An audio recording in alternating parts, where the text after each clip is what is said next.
This is released for the sake of education. We provide free audiobooks, so make sure to subscribe and become a part of our family. And if you want any book to be read, you can comment below the video. Without wasting more time, let's start today's book, Who Will Cry When You Die by Robin Sharma. Who will cry when you die? Robin Sharma. The tragedy of life is not death, but what we let die inside of us while we live. Norman Cousins. Contents. Preface. Preface. I honor you for picking up this book. In doing so, you have made the decision to love more deliberately, more joyfully and completely. You have decided to live your life by choice rather than by chance, by design rather than by default. And for this, I applaud you. Since writing the 2 previous books in the Monk Who Sold His Ferrari series, I have received countless letters from readers who saw their lives change through the wisdom they discovered. The comments of these men and women inspired and moved me. Many of the notes I received also encouraged me to distill all that I have learned about the art of living into a series of life lessons. And so, I set about compiling the best I have to give into a book that I truly believe will help transform your life. The words on the following pages are heartfelt and written in the high hope that you will not only connect with the wisdom I respectfully offer, but act on it to create lasting improvements in every life area. Through my own trials, I have found that it is not enough to know what to do. We must act on that knowledge in order to have the lives we want. And so as you turn the pages of this 3rd book in the Monk Who Sold His Ferrari series, I hope you will discover a wealth of wisdom that will enrich the quality of your professional, personal and spiritual life. Please do write to me, send me an email or visit with me at one of my seminars to share how you have integrated the lessons in this book into the way you live. I will do my very best to respond to your letters with a personal note. I wish you deep peace, great prosperity, and many happy days spent engaged in a worthy purpose. Robin S. Sharma. Email address, wisdom@robinsharma.com. Internet address, www.robinsharma.com. 1. Discover your calling. When I was growing up, my father said something to me I will never forget. Son, when you were born, you cried while the world rejoiced. Live your life in such a way that when you die the world cries while you rejoice.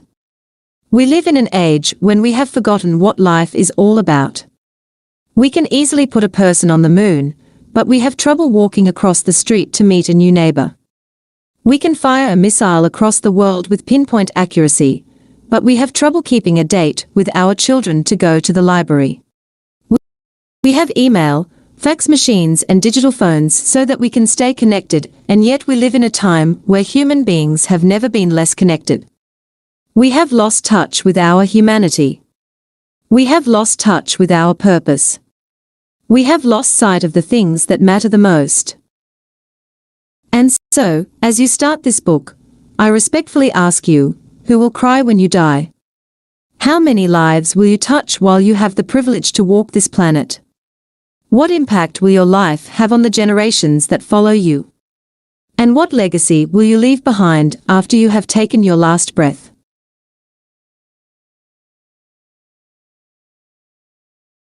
One of the lessons I have learned in my own life is that if you don't act on life, life has a habit of acting on you. The days slip into weeks, the weeks slip into months, and the months slip into years. Pretty soon it's all over, and you are left with nothing more than a heart filled with regret over a life half lived. Bernard Shaw was asked on his deathbed, "What would you do if you could live your life over again?" He reflected, then replied with a deep sigh, "I'd like to be the person I could have been but never was." I've written this book so that this will never happen to you. As a professional speaker, I spent much of my work life delivering keynote addresses at conferences across North America, flying from city to city, sharing my insights on leadership in business and in life with many different people. Though they all come from diverse walks of life, their questions invariably center on the same things these days. How can I find greater meaning in my life? How can I make a lasting contribution through my work? And how can I simplify so that I can enjoy the journey of life before it is too late?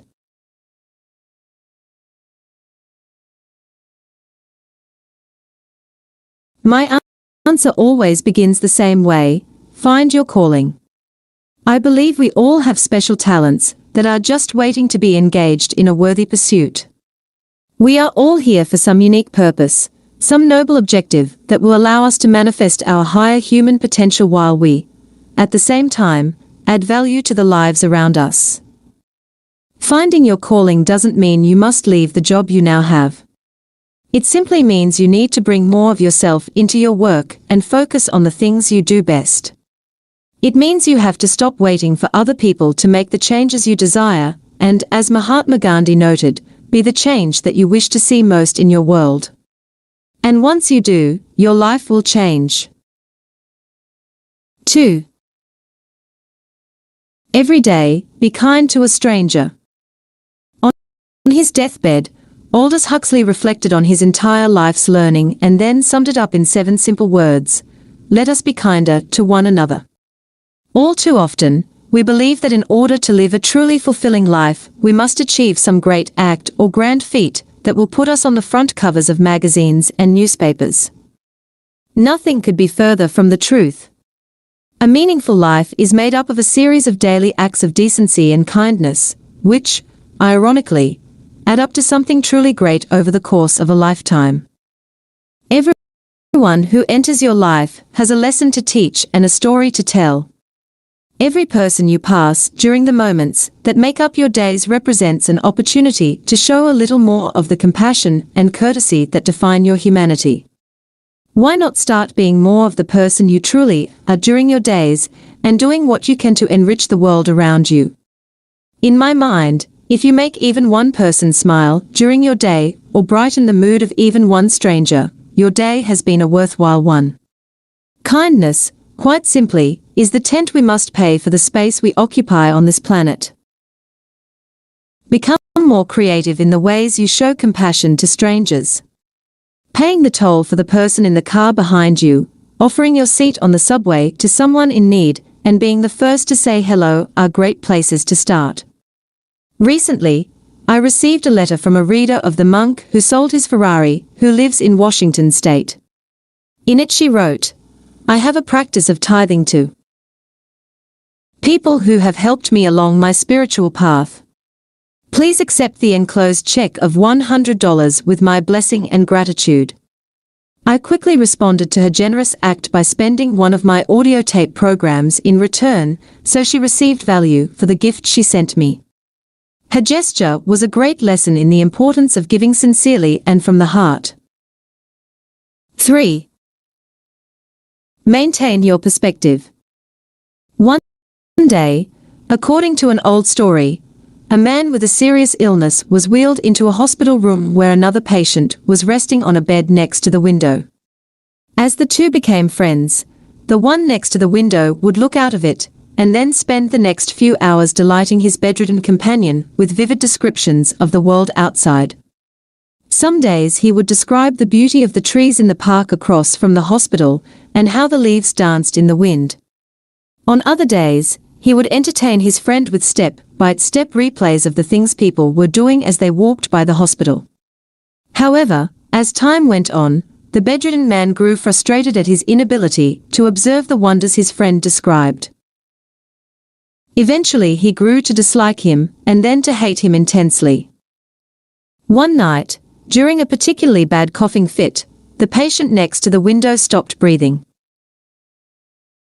Rather than pressing the button for help, the other man chose do nothing.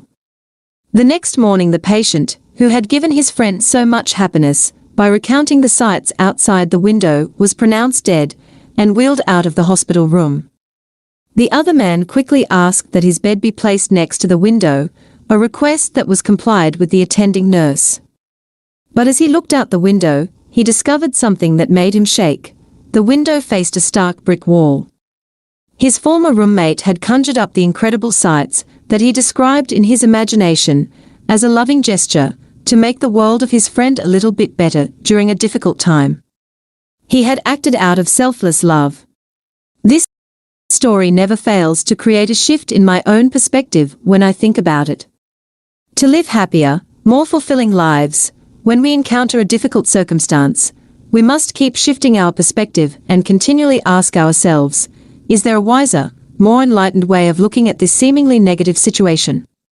Stephen Hawking, one of the greatest physicists ever, is reported to have said that we live on a minor planet of a very average star located within the outer limits of one of 100,000 million galaxies.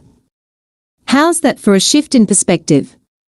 Given this information, are your troubles really that big? Are the problems you have experienced, or the challenges you might currently be facing really as serious as you have made them out to be? We walk this planet for such a short time. In the overall scheme of things, our lives are mere blips on the canvas of eternity. So have the wisdom to enjoy the journey and savor the process. 4. Practice tough love. The golden thread of a highly successful and meaningful life is self-discipline. Discipline allows you to do all those things you know in your heart you should do, but never feel like doing. Without self-discipline, you will not set clear goals, manage your time effectively, treat people well, persist through the tough times, care for your health, or think positive thoughts. I call the habit of self-discipline tough love, because getting tough with yourself is actually a very loving gesture. By being stricter with yourself, you will begin to live life more deliberately, on your own terms rather than simply reacting to life the way a leaf floating in a stream drifts according to the flow of the current on a particular day. As I teach in one of my seminars, the tougher you are on yourself, the easier life will be on you. The quality of your life ultimately is shaped by the quality of your choices and decisions, ones that range from the career you choose to pursue to the books you read, the time that you wake up every morning and the thoughts you think during the hours of your days, when you consistently flex your willpower by making those choices that you know are the right ones, rather than the easy ones, you take back control of your life. Effective, fulfilled people do not spend their time doing what is most convenient and comfortable. They have the courage to listen to their hearts and to do the wise thing. This habit is what makes them great. The successful person has the habit of doing the things failures don't like to do, remarked essayist and thinker E.M. Gray. They don't like doing them either, necessarily. But their disliking is subordinated to the strength of their purpose. The 19th century English writer Thomas Henry Huxley arrived at a similar conclusion, noting, perhaps the most valuable result of all education is the ability to make yourself do the thing you have to do, when it ought to be done, whether you like it or not. And Aristotle made this point of wisdom in yet another way. Whatever we learn to do, we learn by actually doing it. Men come to be builders, for instance, by building, and harp players, by playing the harp.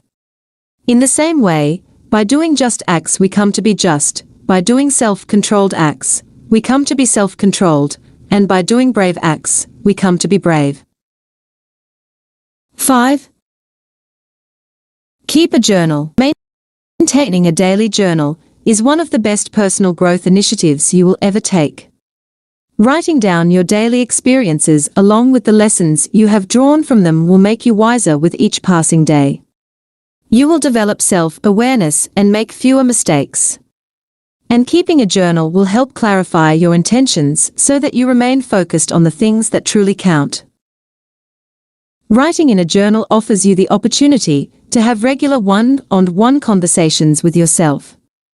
It forces you to do some deep thinking in a world where deep thinking is a thing of the past. It will also make you a clearer thinker and help you live in a more intentional and enlightened way. In addition, it provides a central place where you can record your insights on important issues, note key success strategies that have worked for you, and commit to all those things you know are important to achieve for a high quality professional, personal and spiritual life. And your personal journal gives you a private place to flex your imagination and define your dreams. Journal is not a diary. A diary is a place where you record events, while a journal is a place where you analyze and evaluate them.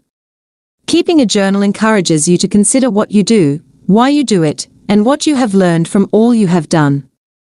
And writing in a journal promotes personal growth and wisdom by giving you a forum to study, and then leverage your past for greater success in your future. Medical researchers have even found that writing in a private journal for as little as 15 minutes a day can improve health, functioning of your immune system, and your overall attitude. Remember, if your life is worth thinking about, it is worth writing about. 6. Develop an honesty philosophy. We live in a world of broken promises. We live in a time when people treat their words lightly. We tell a friend we will call her next week for lunch knowing full well we do not have the time to do so. We promise a co-worker we will bring in that new book we love so much knowing full well that we never lend out our books.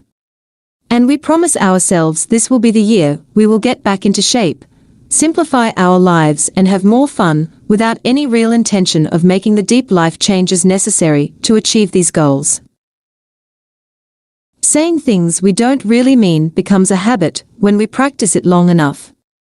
The real problem is that when you don't keep your word, you lose credibility. When you lose credibility, you break the bonds of trust. And breaking the bonds of trust ultimately leads to a string of broken relationships.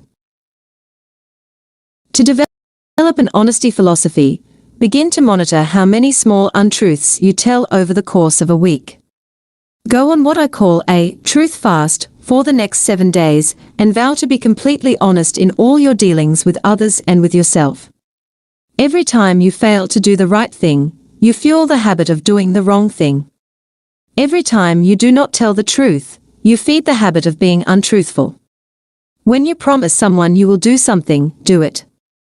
Be a person of your word rather than being all talk and no action. As Mother Teresa said, there should be less talk. A preaching point is not a meeting point. What do you do then? Take a broom and clean someone's house. That says enough. 7. Honor your past. Every second you dwell on the past you steal from your future. Every minute you spend focusing on your problems you take away from finding your solutions. And thinking about all those things that you wish never happened to you is actually blocking all the things you want to happen from entering into your life. Given the timeless truth that holds that you become what you think about all day long, it makes no sense to worry about past events or mistakes unless you want to experience them for a second time. Instead, use the lessons you have learned from your past to rise to a whole new level of awareness and enlightenment. Life's greatest setbacks reveal life's biggest opportunities. As the ancient thinker Euripides noted, there is in the worst of fortune the best chances for a happy change. If you have suffered more than your fair share of difficulties in life, perhaps you are being prepared to serve some greater purpose that will require you to be equipped with the wisdom you have acquired through your trials. Use these life lessons to fuel your future growth. Remember, happy people have often experienced as much adversity as those who are unhappy. What sets them apart is that they have the good sense to manage their memories in a way that enriches their lives. And understand that if you have failed more than others, there is a very good chance you are living more completely than others. Those who take more chances and dare to be more, and do more than others will naturally experience more failures. But personally, I would rather have the bravery to try something and then fail than never to have tried it at all. I would much prefer spending the rest of my days expanding my human frontiers and trying to make the seemingly impossible probable than live a life of comfort, security, and mediocrity. That's the essence of true life success. As Herodotus noted so sagely, it is better by noble boldness to run the risk of being subject to half of the evils we anticipate than to remain in cowardly listlessness for fear of what may happen. Or as Booker T. Washington said, I have learned that success is to be measured not so much by the position that one has reached in life, as by the obstacles he has overcome while trying to succeed. 8. Start your day well. The way you begin your day determines the way you will live your day. I call the first 30 minutes after you wake up the Platinum 30, since they are truly the most valuable moments of your day and have a profound influence on the quality of every minute that follows. If you have the wisdom and self-discipline to ensure that, during this key period, you think only the purest of thoughts and take only the finest of actions, you will notice that your days will consistently unfold in the most marvelous ways. Recently, I took my 2 young children to see the thrilling IMAX movie Everest. Aside from the breathtaking imaginary and the powerful acts of heroism portrayed, there was one point that stayed with me. In order for the mountain climbers to scale the summit, it was essential for them to have a good base camp. It was impossible for them to get to the top without the camp at the bottom that offered them a sanctuary for rest, renewal and replenishing. Once they reached Camp 2, they then returned to the base for a few weeks to recharge their batteries. On reaching Camp 3, they hastily retreated to base camp to prepare for the trek to Camp 4. And on reaching Camp 4, they again went back down the mountain to base camp before making their final push for the summit. In the same way, I think that every one of us, in order to reach our personal summits and master the daily challenges of our own lives, needs to revisit our base camps during the Platinum 30.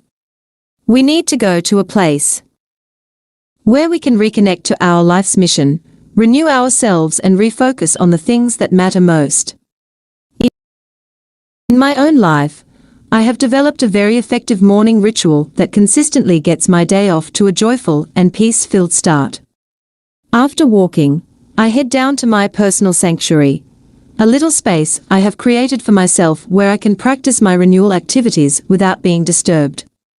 I then spend about 15 minutes in silent contemplation, focusing on all the good things in my life and envisioning the day that I expect is about to unfold. Next, I pick up a book from the wisdom literature, one rich with those timeless truths of successful living that are so easy to forget in these fast-paced times we live in. Examples include Meditations by the Roman philosopher Marcus Aurelius, the autobiography of Benjamin Franklin, and Walden by Henry David Thoreau. The lessons in these works center me on the things that truly count and help launch my day on the right footing. And the wisdom I read during that precious early morning period infuses and enlightens every remaining minute of my day. So start your day well. You will never be the same. 9. Learn to say no gracefully. It is easy to say yes to every request on your time when the priorities of your life are unclear.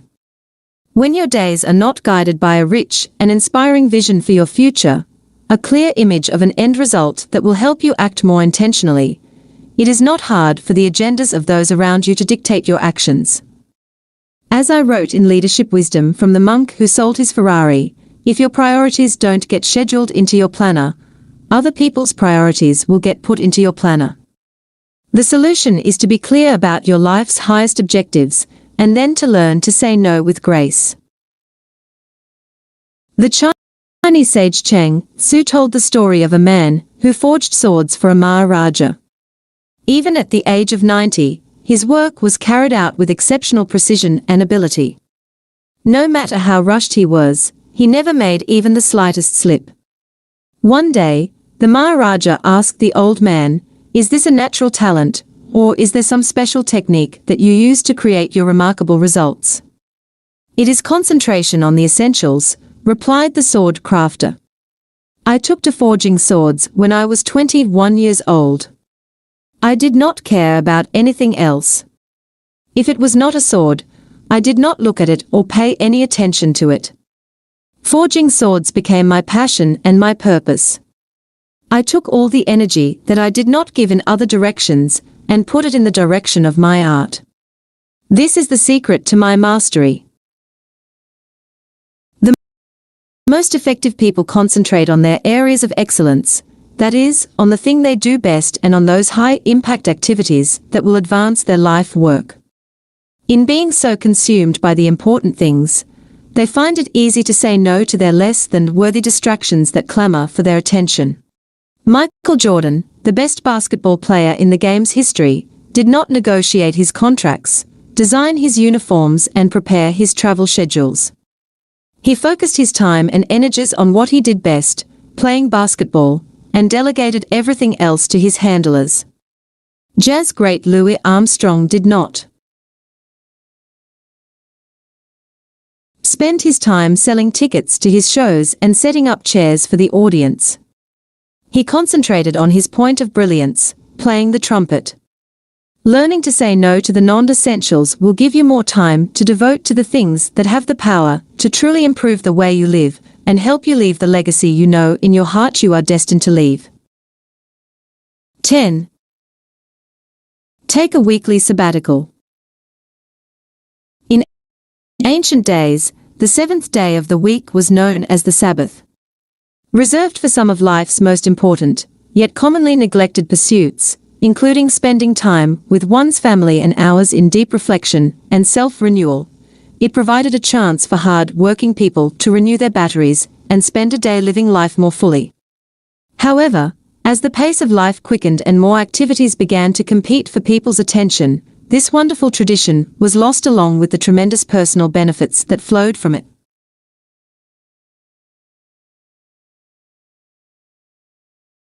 Stress itself is not a bad thing.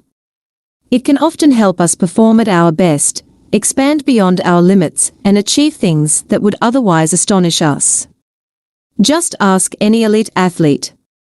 The real problem lies in the fact that in this age of global anxiety, we do not get enough relief from stress. So to revitalize yourself and nourish the deepest part of you, plan for a weekly period of peace, a weekly sabbatical, to get back to the simpler pleasures of life, pleasures that you may have given up as your days grew busier and your life more complex. Bringing this simple ritual into your weeks will help you reduce stress, connect with your more creative side, and feel far happier in every role of your life. Your weekly sabbatical does not have to last a full day. All you need are a few hours alone, perhaps on a quiet Sunday morning, when you can spend some time doing the things you love to do the most. Ideas include spending time in your favorite bookstore, watching the sun rise, taking a solitary walk along a beach, and writing in your journal. Organizing your life so that you get to do more of the things you love to do is one of the first steps to life improvement. Who cares if others don't understand what you are trying to accomplish by making the weekly sabbatical an essential part of your life? Do it for yourself, you are worth it. In the words of Thoreau, if a man does not keep pace with his companions, perhaps it is because he hears a different drummer. Let him step to the music which he hears, however measure or far away. 11. Talk to yourself. Years ago, when I was a litigation lawyer, who had many of the material trappings of success yet little in the way of inner peace, I read a book called As a Man Thinketh by James Allen. The book discussed the enormous power of the human mind to shape our reality and attract great happiness and prosperity into our lives. The work also mentioned the profound influence of the words and language we use on a daily basis to create a more enlightened pathway of thought. Fascinated, I began to read more and more wisdom and self-help literature. And as I did, I discovered the profound impact and importance of the words we use in our daily communications, both with others and with ourselves, on the quality of our lives. This knowledge also caused me to become aware of the personal dialogue that each of us has going on within us every minute of every hour of every day, and to vow to improve the content of what I was saying to myself. To achieve this, I began to apply a strategy developed by the ancient sages over 5,000 years ago. And, in many ways, it changed my life. The technique is a simple one and involves nothing more than selecting a phrase that you will train your mind to focus on at different times throughout the day until it begins to dominate your awareness and reshape the person you are. If it is inner peace and calm you seek, the phrase, known as a mantra, might be, I am so grateful that I am a serene and tranquil person. If it is more confidence that you want, your mantra could be, I am delighted that I am full of confidence and boundless courage. If it is material prosperity you are after, your saying might be, I am so grateful that money and opportunity is flowing into my life. Repeat your mantra softly under your breath, as you walk to work, as you wait in line, or as you wash the dishes to fill otherwise unproductive times of your day with a powerful life improvement force. Try to say your personal phrase at least 200 times a day for at least 4 weeks. The results will be profound as you take one giant step to finding the peace, prosperity and purpose your life requires. As Hazrat Inayat Khan said, the words that enlighten the soul are more precious than jewels. 12. Schedule worry breaks. After I wrote The Monk Who Sold His Ferrari, I was flooded with letters from readers who saw their lives change from the lessons they discovered on becoming happier, more fulfilled and more peaceful in these stress-crazed times. Many of these letters came from people whose work lives had grown so busy that they spent most of their free time worrying about things that should have been left at the office. They had lost the ability to laugh, love and share joy with their families because challenges at work were consuming them.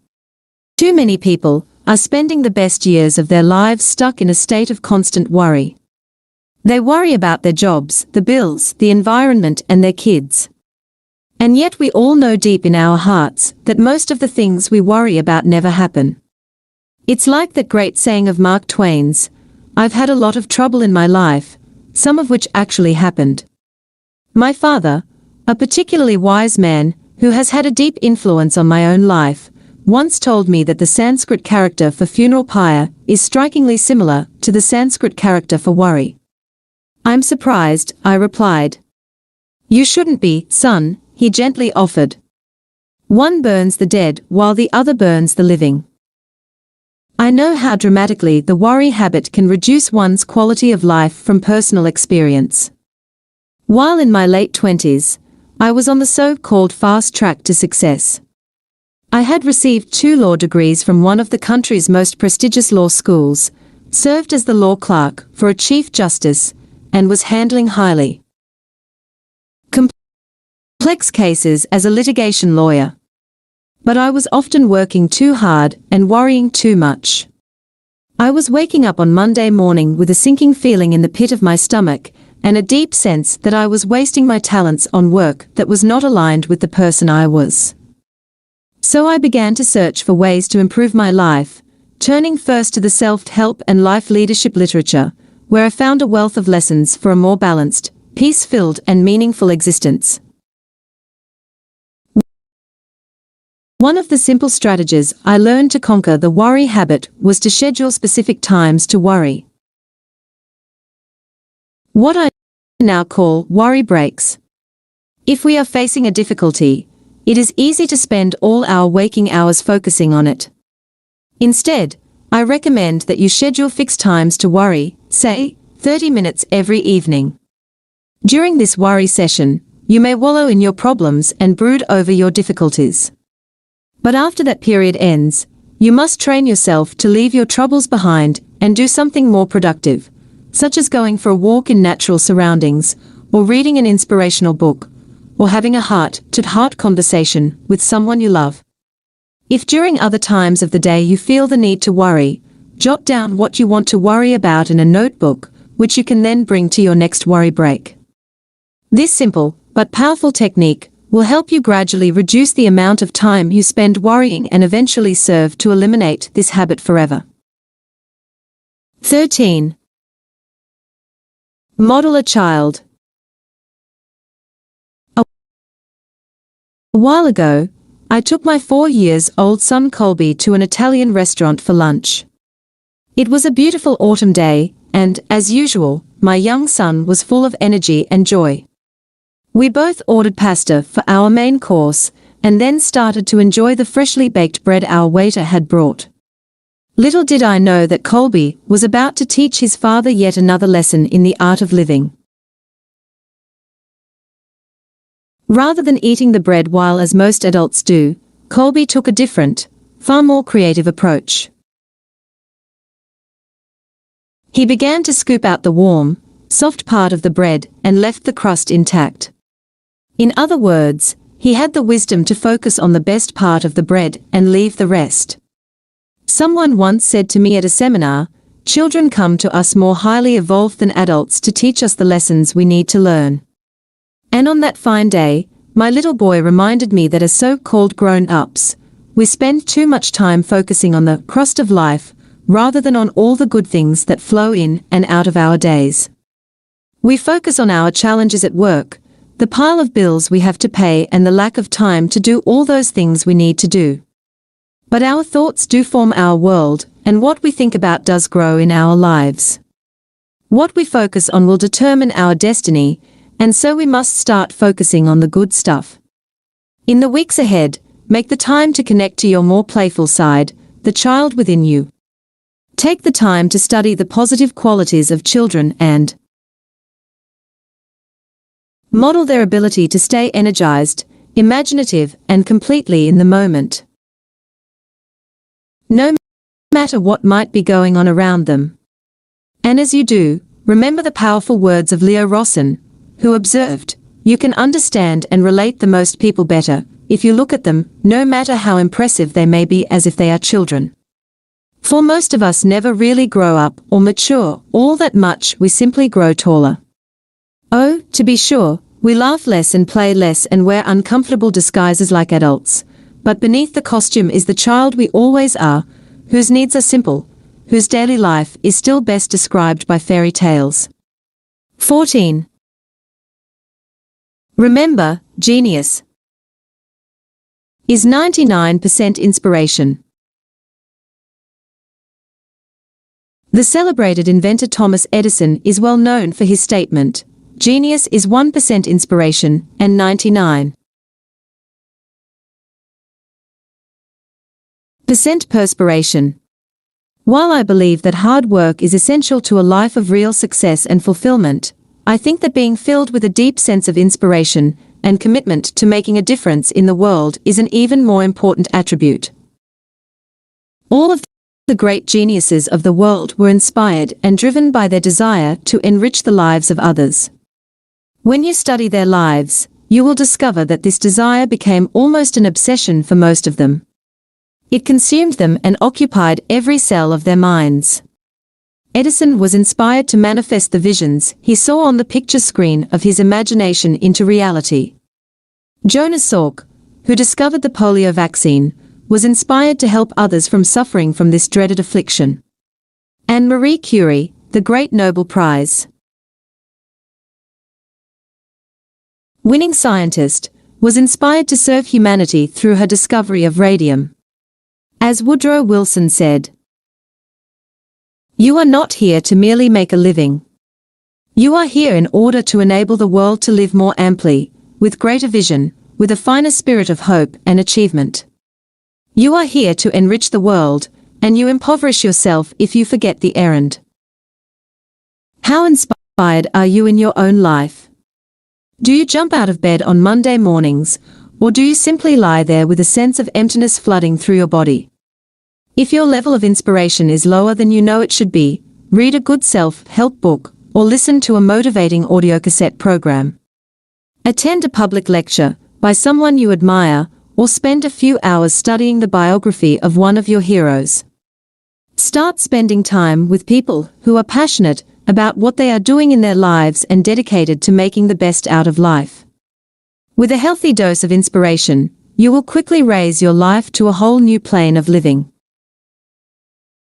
15. Care for the temple. A few months ago, I had lunch with a colleague in the speaking profession. As we discussed the things we did in our lives to stay focused, balanced and at our peak amid the demands of our busy schedules, he made a powerful point. "Robin," he said, "many people regularly go to a church or temple to stay grounded and centered. I'm a little different. I go to the gym, that's my temple." He added that no matter how busy he is, at 5:30 p.m. he closes his office and makes the daily pilgrimage to his gym to run a few miles on the treadmill.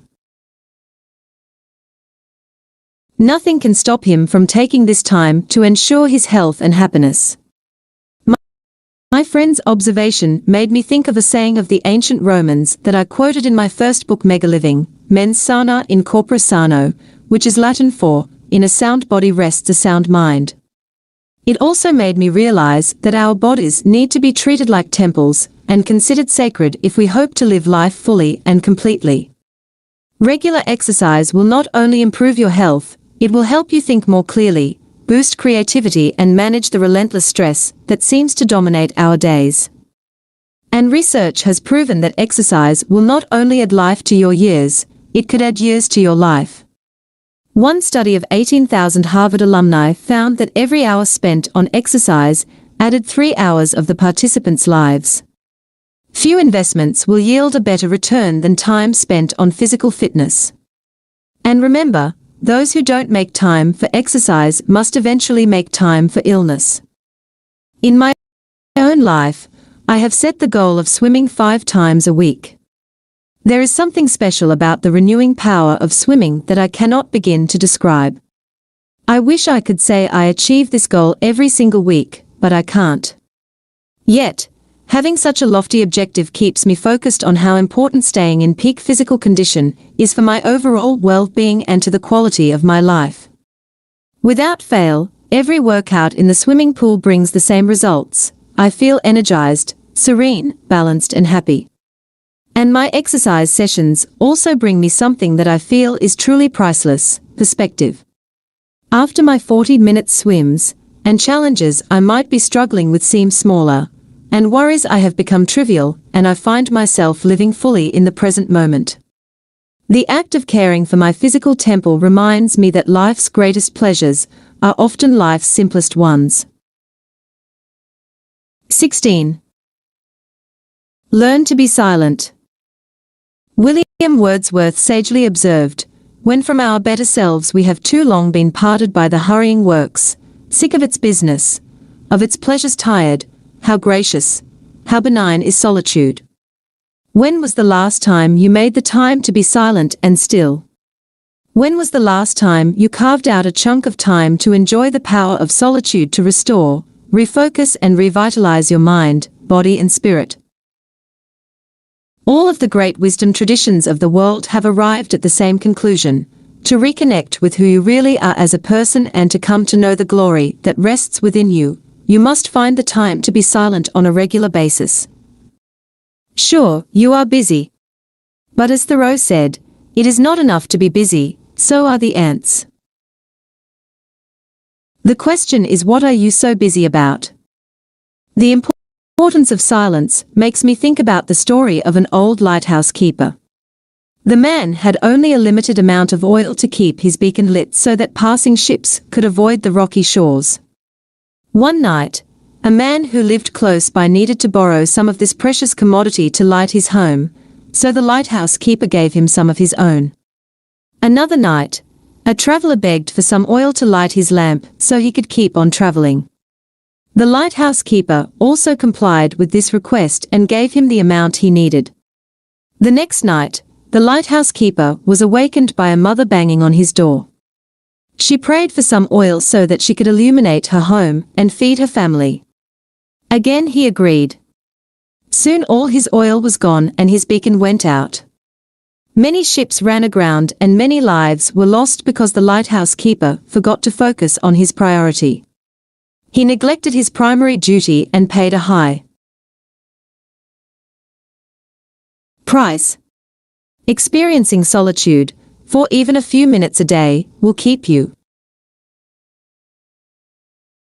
centered on your highest life priorities and help you avoid the neglect that pervades the lives of so many of us. And saying that you don't have enough time to be silent on a regular basis is a lot like saying you are too busy driving to stop for gas. Eventually it will catch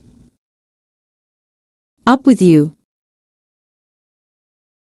17. Think about your ideal neighborhood. One of the things I have done along my quest for self-knowledge is to make a list of all the people I wished lived next door to me. These are men and women from both the past and present who I would love to be able to drop in on for a quick cup of tea every once in a while and share a laugh with from time to time. The every act of listening your ideal neighbors will connect you to many of the values and traits you respect the most in people, and in doing so, help you to discover about yourself as a person. It is also a fun way to spend 30 minutes of your life.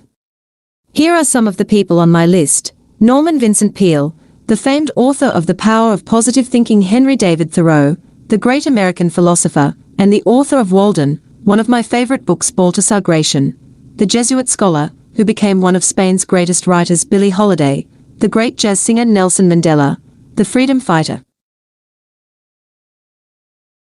O.G. Mandino, self-help author of such classics as A Better Way to Live and University of Success; Mother Teresa, the respected humanitarian; Richard Branson, the British tycoon and adventurer; Pierre Elliott Trudeau, the colourful Canadian Prime Minister; Miles Davis, the legendary trumpeter; Muhammad Ali, the world champion boxer; Benjamin Franklin, the renowned statesman. Take a moment right now to jot down some of the people whom you wished lived on your street. Then think about the qualities that make these men and women so admirable, and how you might foster such qualities in your own life. The first step to realizing your life vision is defining it. And the first step to becoming the person you want to be is identifying the traits of the person you want to be. 18. Get up early. Getting up early is a gift you give to yourself. Few disciplines have the power to transform your life, as does the habit of early rising. There is something very special about the first few hours in the morning. Time seems to slow down and a deep sense of peace fills the air. Joining the 5 o'clock club will allow you to start controlling your day rather than letting your day control you. Winning the battle of the bed and putting mind over mattress by rising early will provide you with at least 1 quiet hour for yourself during the most crucial part of your day, the beginning. If spent wisely, the rest of your day will unfold in a wonderful way. In The Monk Who Sold His Ferrari, I challenged readers to get up with the sun, and offered a number of ideas to help them cultivate this new life discipline. From the many letters, emails and faxes I have received from people who have improved the quality of their lives by getting up at 5 a.m., I can safely say that this is one success principle that is really worth integrating into your life. In doing so, you will join the ranks of many of the most influential people of our time, ranging from Mahatma Gandhi, Thomas Edison, and Nelson Mandela, to Ted Turner and Mary Kay Ash. 1.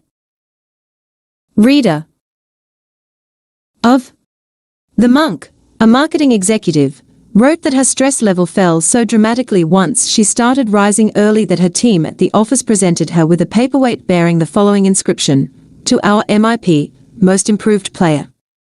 Whatever you are doing, keep doing it. You are an inspiration to us all." A consummate late riser, she vowed to stop sleeping in and spending her days making up for time lost while under the blanket. So while her family, and the world around her, slept, she began to get up first at 6 a.m., then at 5:30 a.m., and finally at 5 a.m. During the free time that she found she had created, she would do all the things she loved to do, but had somehow never found time for.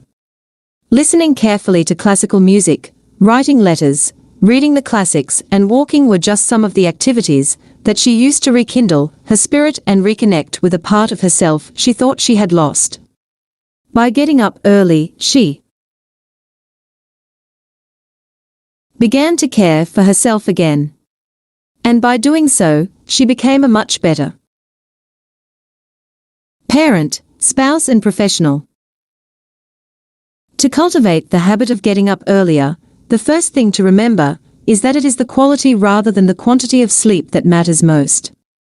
It is better to have 6 hours of uninterrupted sleep than 10 hours of restless, broken sleep. Here are 4 tips to help you sleep more deeply. Don't rehearse the activities of your day while you are lying in bed trying to get to sleep. Don't eat after 8 p.m. If you have to eat something, have soup. Don't watch the news before you go to sleep. Don't read in bed. Give yourself a few weeks for this new habit to take hold. Saying that you tried to get up early but gave up after 7 days because it was just too hard is like saying you tried taking French lessons for a week but gave up because you could not speak the language by then. Life change takes time, effort and patience. But the results you will receive make the initial stress you experience more than worth it. 19. See your troubles as blessings. During the life leadership seminars I give, I often ask the participants this question: who would agree with me that we learn the most from our most difficult experiences? Inevitably, nearly every hand in the room goes up. Given this, I often wonder why we, as human beings, spend so much of our lives focusing on the negative aspects of our most difficult experiences rather than seeing them for what they truly are, our greatest teachers. You would not have the wisdom and knowledge you now possess were it not for the setbacks you have faced, the mistakes you have made and the suffering you have endured. Once and for all, come to realize that pain is a teacher and failure is the highway to success. You cannot learn how to play the guitar without hitting a few wrong notes, and you will never learn how to sail if you are not willing to tip the boat over a few times.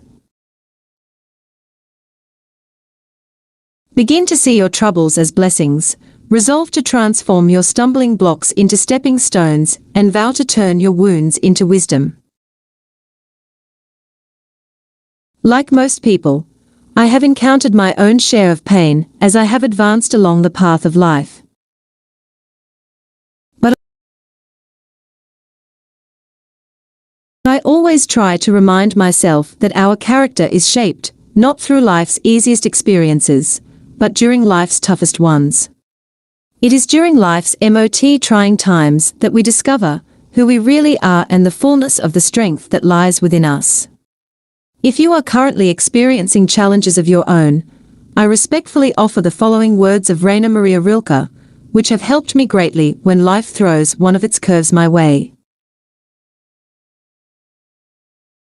Have patience with everything that remains unsolved in your heart. Try to love the questions themselves, like locked rooms and like books written in a foreign language. Do not now look for the answers. They cannot now be given to you because you could not live them. It is a question of experiencing everything.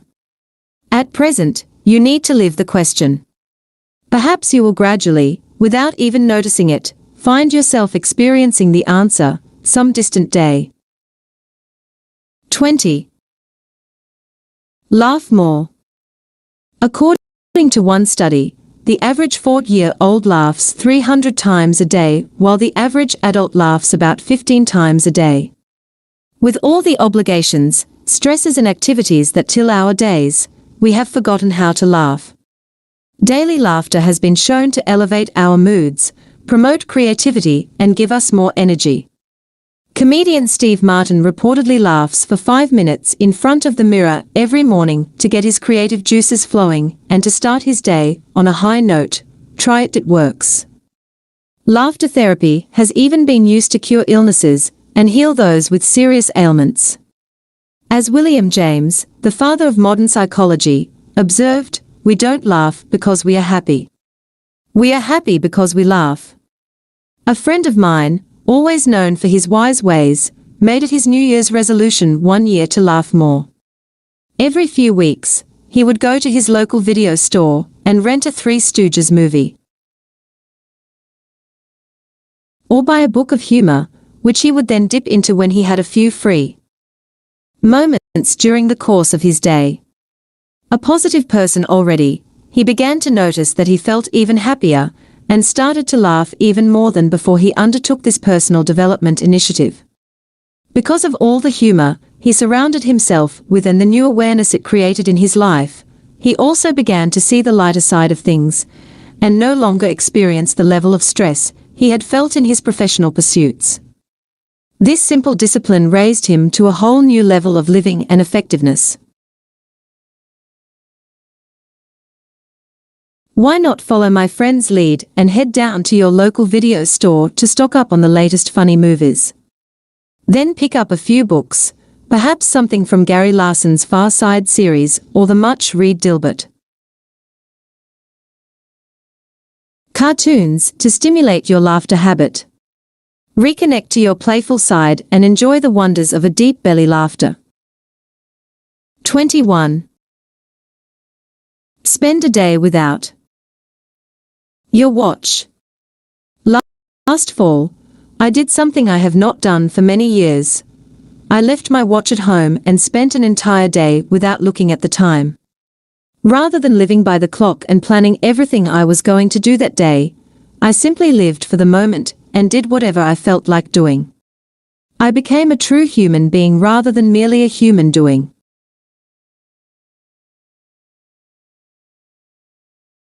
Early in the morning, I went for a walk deep in the woods, one of my favorite things to do. With me, I carried an old paperback copy of Walden by the social philosopher Henry David Thoreau, a book I have come to love.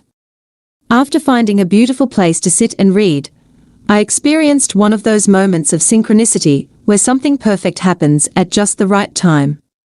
For me, it was randomly opening the book and finding the following paragraph in front of me. I went to the woods because I wished to live deliberately, to front only the essential facts of life, and see if I could not learn what it had to teach, and not, when I came to die, discover that I had not lived. I did not wish to live. What was not life, living is so dear, nor did I wish to practice resignation, unless it was quite necessary. I wanted to live deep and suck out all the marrow of life, to live so sturdily and Spartan-like as to put to rout all that was not life.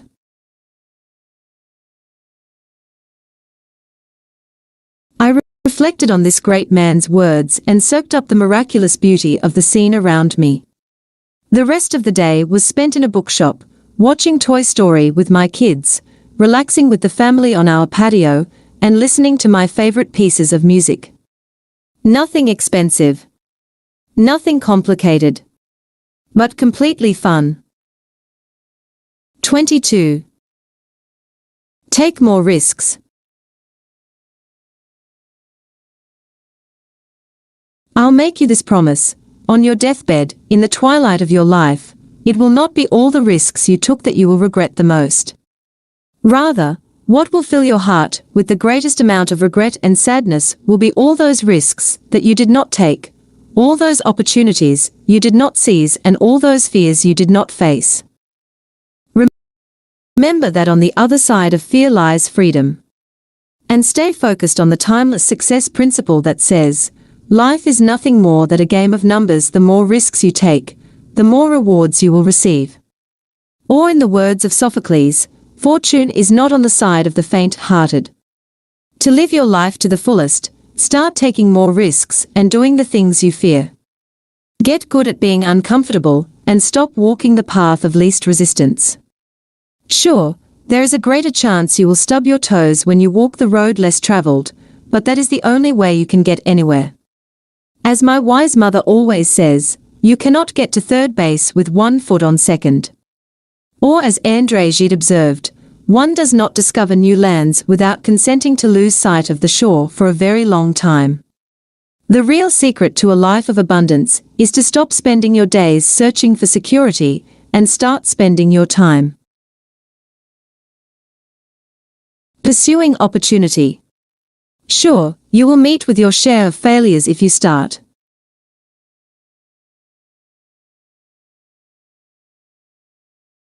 Living more deliberately and passionately. But failure is nothing more than learning how to win. Or as my dad observed one day, "Robin, it's risky out on a limb. But that's where all the fruit is."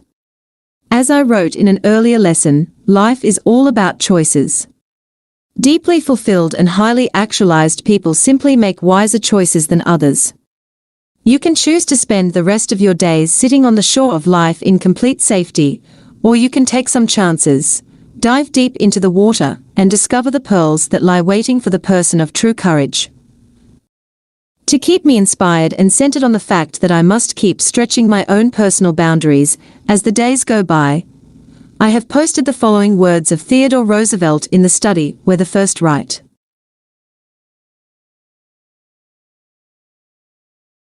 It is not the critic who counts, not the man who points out how the strong man stumbled, or where the doer of deeds could have done better. The credit belongs to the man who is actually in the arena, whose face is marred by dust and sweat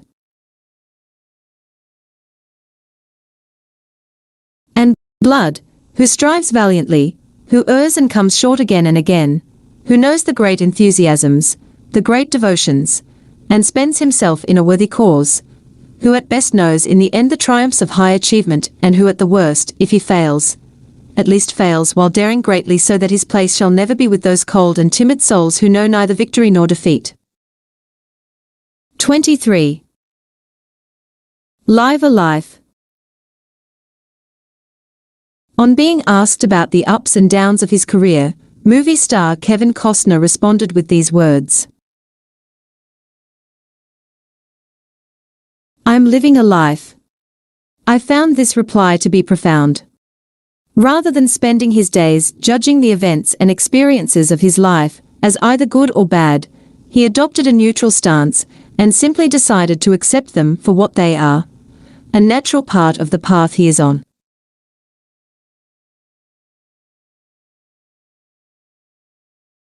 We all travel different roads to our ultimate destinations. For some of us, the path is rockier than for others. But no one reaches the end without facing some form of adversity. So rather fight it, why not accept it as the way of life? Why not detach yourself from the outcomes and simply experience every circumstance that enters your life to the fullest? Feel the pain and savor the happiness. If you have never visited the valleys, the view from the mountaintop is not as breathtaking. Remember, there are no real failures in life, only results. There are no true tragedies, only lessons. And there really are no problems, only opportunities waiting to be recognized as solutions by the person of wisdom. 24. Learn from a good movie. I love going to the movies whenever I can. Often, I take my young daughter Bianca and my son Colby with me, and while munching on popcorn, we enjoy the latest animated film that is heating up the box office. We always walk out with smiles on our faces along with a whole new characters we can pretend to be in our daily play sessions. When I am on the road for a speaking tour, I still try to find a few hours at the end of the day to slip into a theater in whatever city I may be in and watch a good movie. I find that films not only relax me, but they serve to transport me to a different world and inspire me to keep thinking about the endless possibilities life holds. I guess movies bring out the dreamer in me.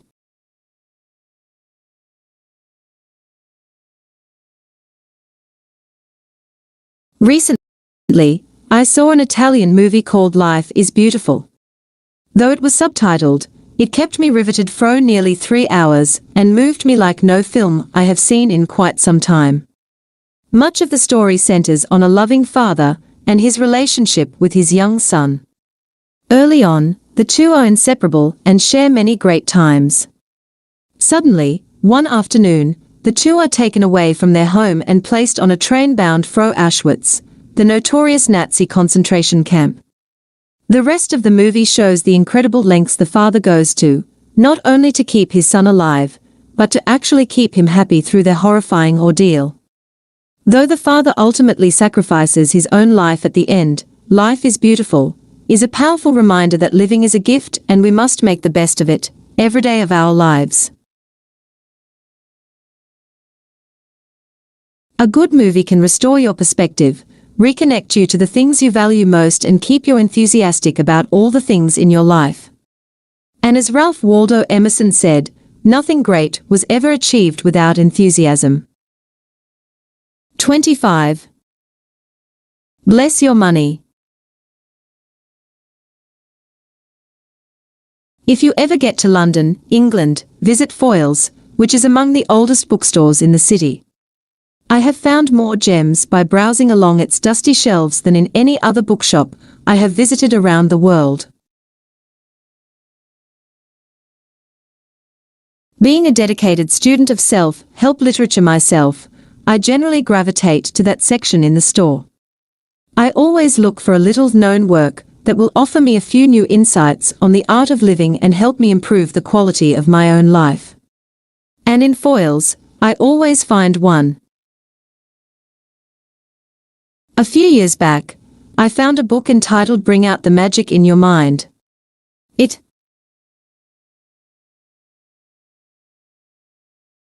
was written almost 30 years ago by a man named Al-Quran, who was then known as the finest mental magician in the world.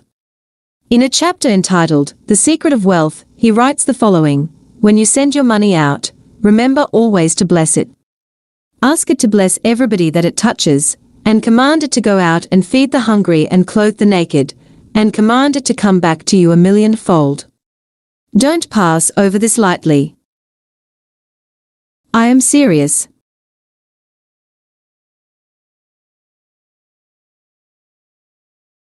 Over the next few days, why not follow Al-Quran's advice and see what happens?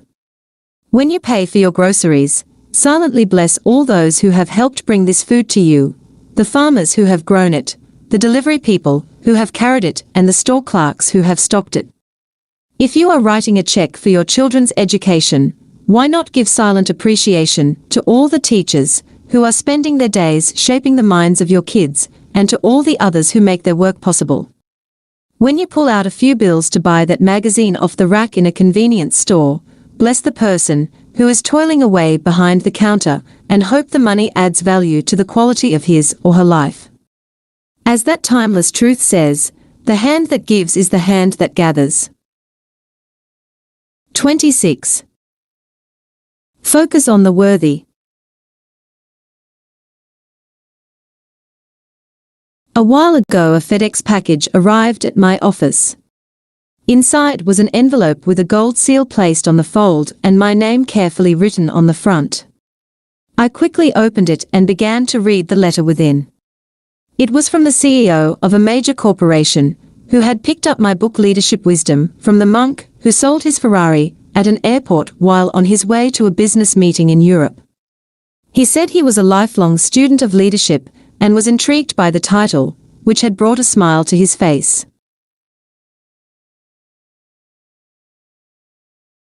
This executive had been under tremendous pressure as a result of the overwhelming demands placed on him, and was hoping to learn some ways to improve his leadership effectiveness so that he could spend more time on the things that really mattered, both in his business life and in his personal world. In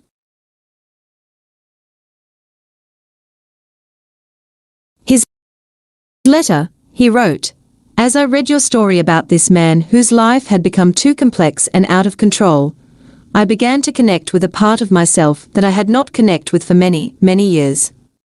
I began to think about the people in my organization who looked to me for guidance and inspiration. I began to think about my wife, who had been begging me to take a vacation for the past 5 years. And I thought about my 3 children, who had watched their father spend the finest years of their youth climbing the imaginary ladder of success. I consider myself a strong person, but as I continued to read your book, I began to sob, quietly at first and then uncontrollably, so much so that the flight attendant rushed over and politely asked if everything was all right." The CEO continued, "That moment was a wake-up call for me, an experience I will carry with me until the day that I die. I knew that I had to make some serious changes in the way that I was leading and in the way that I was living. So on that flight, sitting 35,000 feet above the world below, I promised myself that I would commit myself to eliminating the multitude of distractions in my life and concentrate on only the fundamentals, those few activities that really had the power to make a difference in the way I worked and lived. I promised to stop reading 6 newspapers a day, handling every piece of mail that appeared in my basket, and accepting every dinner invitation that came my way. I even had the title of your chapter on personal effectiveness, which you aptly called Focus on the Worthy, made into a plaque that I keep on my desk to remind me that the person who tries to do everything ultimately achieves nothing. I cannot tell you how much better my life has become since I began to live by this simple philosophy. Thank you. Time is your most precious commodity, and yet most of us live our lives as if we have all the time in the world. The real secret to getting control of your life is to restore a sense of focus in your days. The real secret to getting things done is knowing what things need to be left undone. Once you start spending the hours of your days only on those high-leverage activities and priorities that will advance your life's mission and legacy, everything will change. Many of history's greatest thinkers have arrived at the same conclusion. The sage Confucius put it this way: the person who chases 2 rabbits catches neither, while the Roman philosopher Marcus Aurelius said, "Let thine occupations be few if thou wouldst lead a tranquil life." Management guru Peter Drucker made the point of wisdom in yet another way when he wrote, "There is nothing so useless as doing efficiently that which should not be done at all." 27. Write thank you notes. The things that are easy to do are also the things that are easy not to do. The more the pace of our lives speed up, the greater the impact the simple gestures of life will have on those most deserving of them.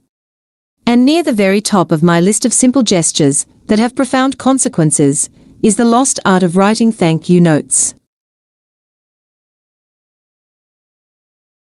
Everyone loves getting mail. It's a fact of human nature. We all have a deep-seated need to feel important. I truly love receiving letters from people who have read my books and used the lessons within them to make positive changes in their lives. Few things excite me as much as receiving a bag full of mail from men and women who have attended one of my seminars and seen their careers take off and their personal lives improve.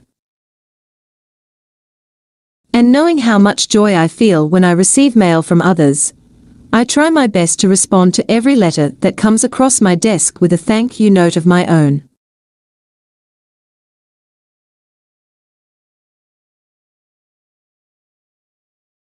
Even in the case of the people I deal with on a daily basis, executives calling to book me for a speaking engagement, people who attend my personal coaching programs, members of the media requesting an interview, and business people calling me with new opportunities, I try to follow up on every encounter with a sincerely written thank you note. Sure, it takes time. Sure, there might be pressing things on my agenda. But few acts have the power to build and cement relationships like a heartfelt letter of thanks. It shows you care and that you are considerate and human. So this week, go out and buy a package of the blank thank you cards that are now available in bulk at your local office supply warehouse and start writing. You and all the people that you deal with will be glad you did. 28. Always carry a book with you. According to U.S. News and World Report, over the course of your lifetime, you will spend 8 months opening junk mail, 2 years unsuccessfully returning phone calls, and 5 years standing in line.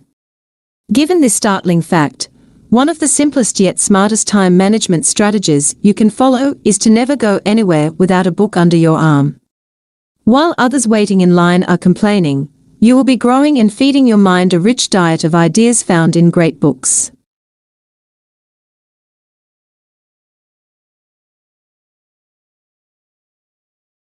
So long as you live, keep learning how to live, noted the Roman philosopher Seneca. Yet most people never read more than a handful of books after they complete their formal schooling. In these times of rapid change, ideas are the commodity of success. All it takes is one idea from the right book to reshape your character, or to transform your relationships, or to revolutionize your life. A good book can change the way you love, as the philosopher Henry David Thoreau observed in Walden. There are probably words addressed to our condition exactly, which, if we could really hear and understand, would be more salutary than the morning or the spring to outlives, and possibly put a new aspect on the face of things for us. How many a man has dated a new era of his life from the reading of a book? The book exists for us perchance, which will explain our miracles and reveal new ones.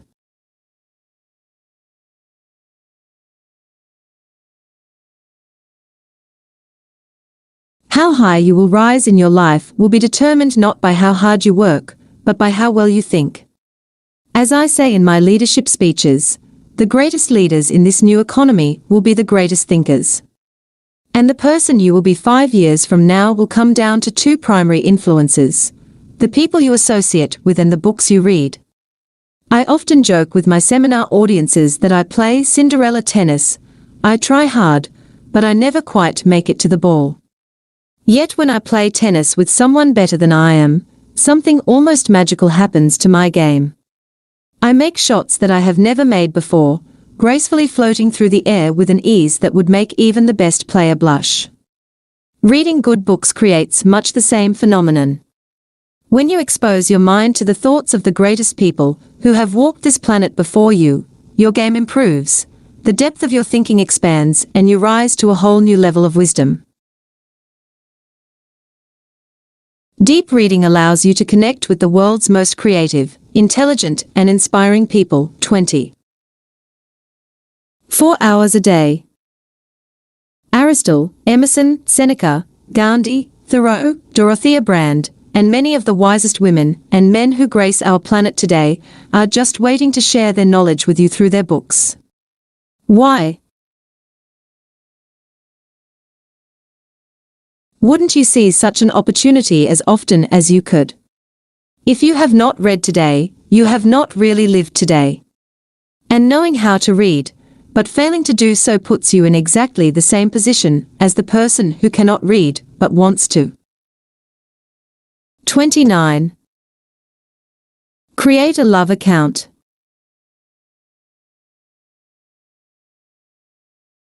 Mother Teresa once said, "There are no great acts. There are only small acts done with great love." What small acts done with great love? What small acts can you do today to deepen the bonds between you and the people you value the most? What random acts of kindness and senseless acts of beauty can you offer to someone in an effort to make his or her day just a little better? The irony of being more compassionate is that the very act of giving to others make you feel better as well.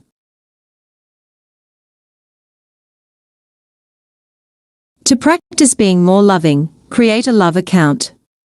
Each day, make a few deposits in this very special reserve by doing something small to add joy to the life of someone around you. Buying your partner fresh cut flowers for no reason at all, sending your best friend a copy of your favorite book, or taking the time to tell your children in no uncertain terms how you feel about them, are all good places to start.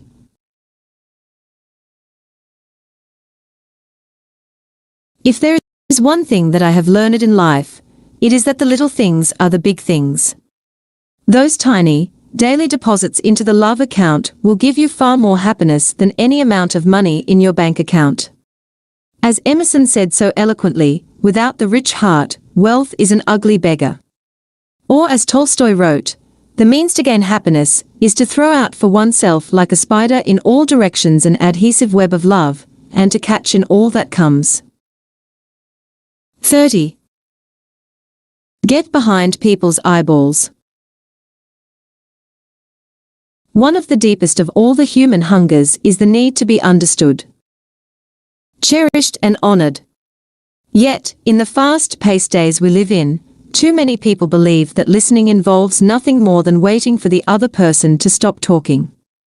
And to make matters worse, while that person is speaking, we are all too often using that time to formulate our own response, rather than empathizing with the point being made. Taking the time to truly understand another's point of view shows that you value what he has to say and care about him as a person. When you start getting behind the eyeballs of the person who is speaking and try to see the world from his perspective, you will connect with him deeply and build high trust relationships that last. We have 2 ears and 1 mouth for a reason, to listen twice as much as we speak. And having the courtesy to be a better listener has another advantage. Since you are not doing all the talking, you are doing all the learning, gaining access to information you would have missed had you been engaged in the usual monologue. Here are a few practical tips to become better at the art of listening. Black diamond: if you are speaking and the person you are having a conversation with has not said something within the past 60 seconds, there is a good chance you have lost her, and it's time to stop talking so much. Black diamond: resist the temptation to interrupt. Catch yourself just before you do so and pay more attention to the content of what the other person is saying to you.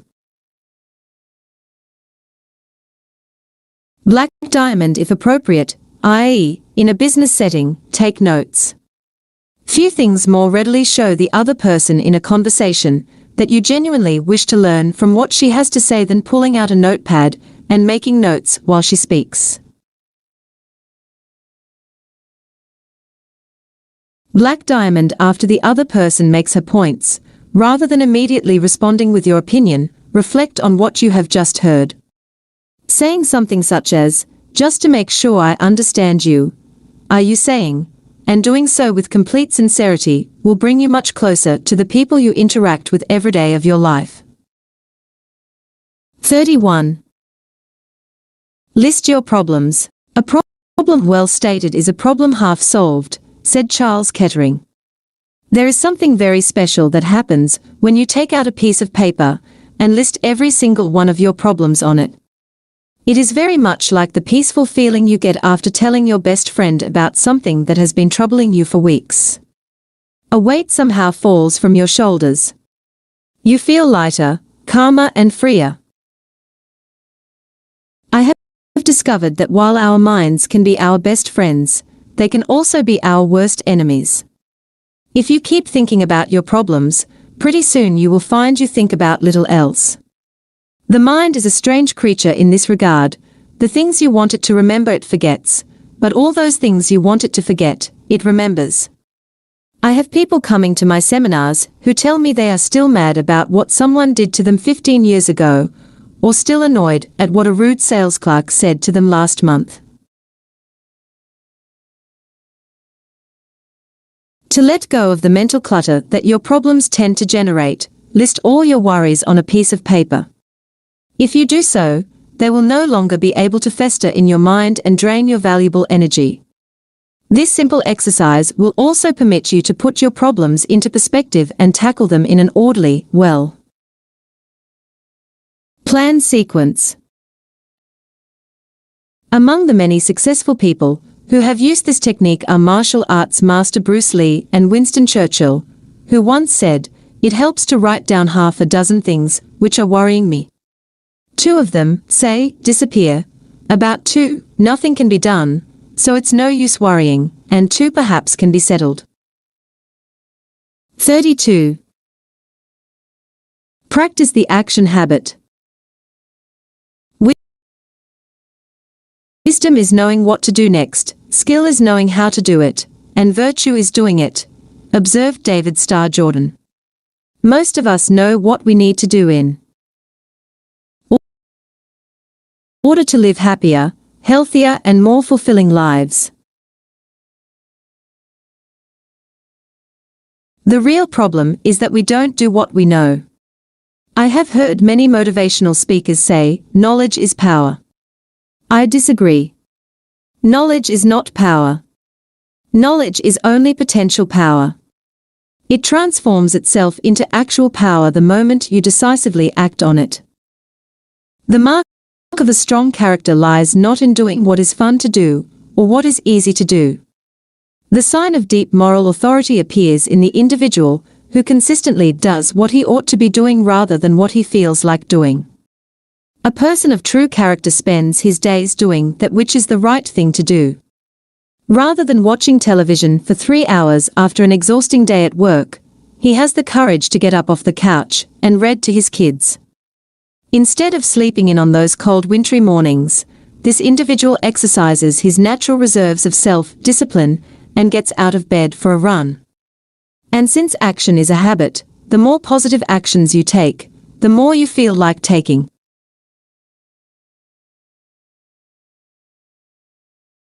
All too often, we spend our days waiting for the ideal path to appear in front of us. We forget that paths are made by waking, not waiting. Dreaming is great. But thinking big thoughts alone will not build a business, pay your bills, or make you into the person you know in your heart you can be. In the words of Thomas Carlyle, the end of man is an action and not a thought, thought it were the noblest. The smallest of actions is always better than the boldest of intentions. 33.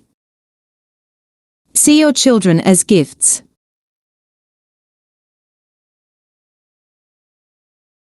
On Father's Day, my son Colby brought home a hand-made card from school. On the front of it was his small handprint, and inside the card, above a little photograph of my child, were these words: "Sometimes you get discouraged because I am so small and always leave my fingerprints on furniture and walls. But every day I'm growing, I'll be grown up someday. And all those tiny handprints will surely fade away." So here's a final handprint, just so you can recall exactly how my fingers looked when I was very small. Love, Colby. Children grow so very quickly. It seems like just yesterday that I stood in the delivery room waiting for the birth of my son, and then 2 years later, for the birth of my daughter, Bianca. It is easy to promise yourself you will spend more time with your kids when things slow down at work, or when I get that big promotion, or next year when I get a little more time. But if you don't act on life, life has a habit of acting on you. The weeks slip into months, the months slip into years, and before you know it, that little child is now an adult with a family of her own. The greatest gift you can give to your children is the gift of your time. And one of the greatest gifts you will ever give yourself is that of enjoying your kids and seeing them for what they truly are, the small miracles of life. In The Prophet, Khalil Gibran makes the point far more eloquently than I ever could when he writes, "Your children are not your children. They are the sons and daughters of life's longing for itself." 34. Enjoy the path. Not just the reward.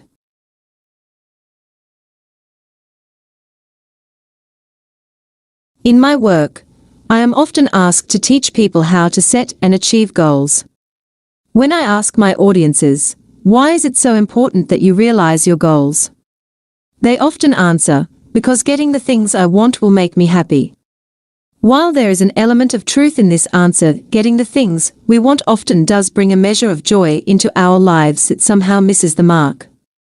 The real value of setting and achieving goals lies not in the reward you receive, but in the person you become as a result of reaching your goals.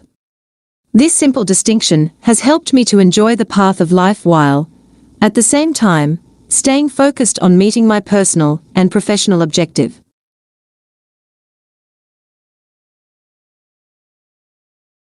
As one of my favorite philosophers, Ralph Waldo Emerson, observed, "The reward for a thing well done is to have done it." When you achieve a goal, whether that goal was to be a wiser leader, or to become a better parent, you will have grown as a person in the process. Often, you will not be able to detect this growth, but the growth will have occurred. So rather than savoring only the rewards that have flowed from the achievement of that goal, celebrate the fact that the process of reaching your destination has improved the person you are.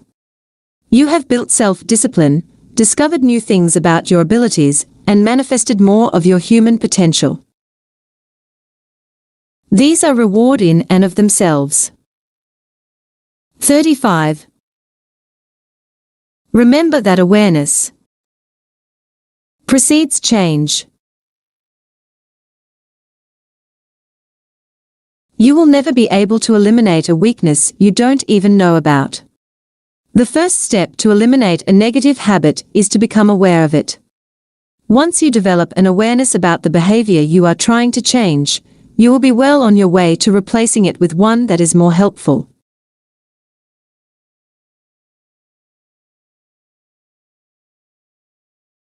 As an author, I am frequently invited to appear on radio and television talk shows. When I first started doing these programs, I thought I was a natural. I enjoyed meeting the hosts, sharing my insights and discussing the ideas in my books with callers. It was only when I began to tape myself and study those tapes that I realized something I had been unaware of: I spoke far too quickly. As a matter of fact, I sometimes spoke so fast that many of the key points I was trying to make got lost in the avalanche of words I heaped on the audience that had turned in. Becoming aware of my weakness was the first step to eliminating it.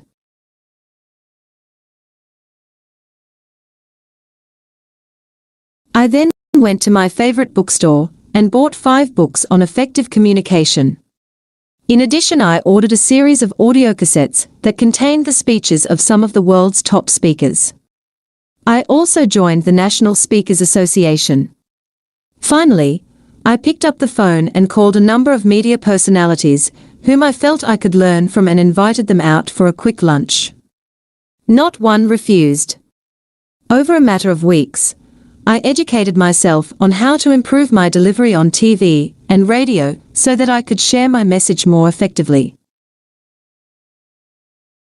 I have found as well that becoming aware of a weakness, that is, paying attention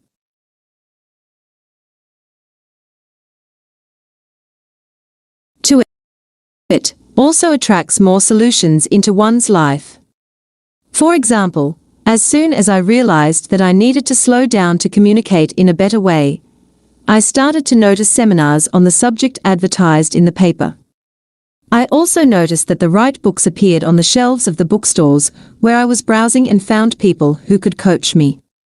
So, over the coming weeks, reflect on your weakness and vow to transform them into strengths that will add richness and energy to the way you live. 36. Read Tuesdays with Maury.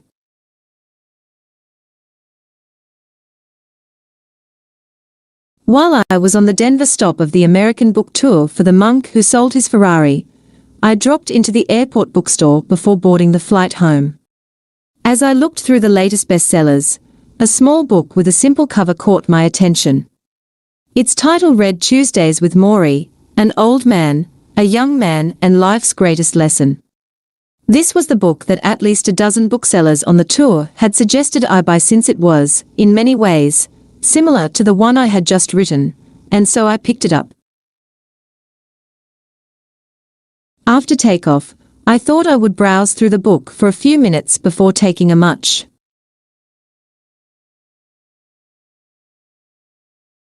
needed nap. A few minutes slipped into a few hours, and by the time we landed, I had just finished the last page with tears in my eyes. The book is about a man who, after leaving university and building a career, rediscovers his favorite professor, Maury, in the final months of the older man's life. Every Tuesday, the former student then visits the dying teacher to learn another lesson about life from this man, who has lived so richly and completely.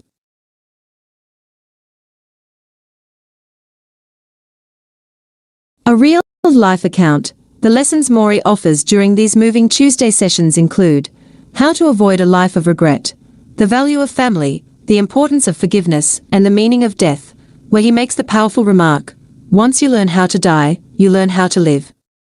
This beautiful little book will remind you of the importance of counting your blessings daily and having the wisdom to honor life's simplest pleasures no matter how busy your life becomes.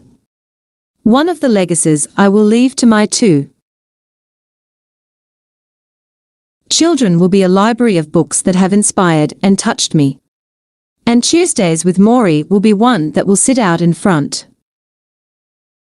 37. Master your time.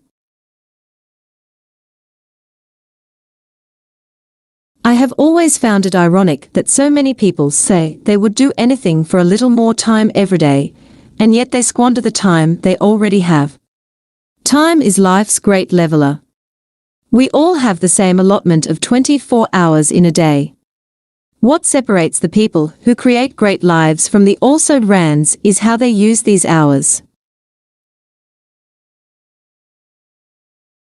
Most of us live as if we have an infinite amount of time to do all the things we know we must do to live a full and rewarding life. And so we procrastinate and put the achievement of our dreams on hold while we tend to those daily emergencies that fill up our days. This is a certain recipe for a life of regret. As novelist Paul Bowles once wrote,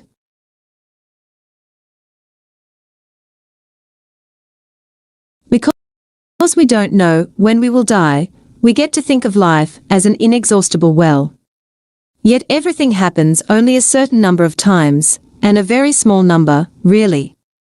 How many more times will you remember a certain afternoon of your childhood, some afternoon that's so deeply a part of your being that you can't even conceive of your life without it?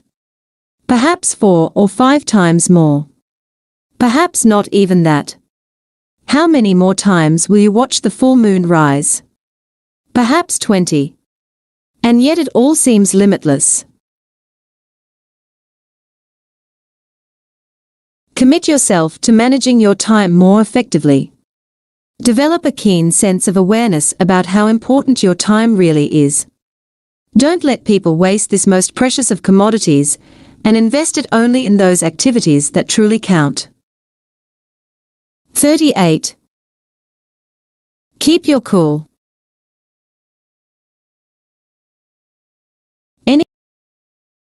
Anyone can become angry, that's easy. But to be angry with the right person, to the right degree, at the right time, for the right purpose, and in the right way, that is not easy, taught Aristotle. With all the stress and pressure in our lives, it is easy to lose our cool at the slightest irritation. While we are rushing home from work at the end of another exhausting day, we scream at the slow driver in front of us, who apparently has all the time in the world. While we shop at the grocery store, we get annoyed with the stock clerk who sends us to the wrong aisle when we are in search of the ingredients for tonight's lasagna. And while we are eating our dinner, we yell at the telemarketer, who has the nerve to interrupt us in an attempt to sell us their latest wares.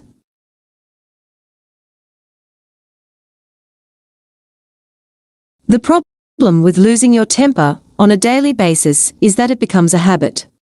And like most habits, a time arrives when it becomes second nature. Personal relationships start unraveling, business partnerships begin to fall apart, and your credibility decreases, as you become known as a loose cannon. Effective people are consistent and, in many ways, predictable. Tough times call for cool people, and they are always cool and calm when the pressure is on. Keeping your cool in a moment of crisis can save you years of pain and anguish. Hurtful words unleashed in a single minute of anger have led to many a broken friendship. Words are like arrows. Once released, they are impossible to retrieve.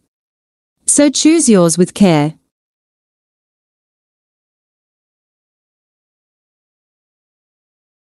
An excellent way to control your temper is simply to count to 100 before you respond to someone who has irritated you.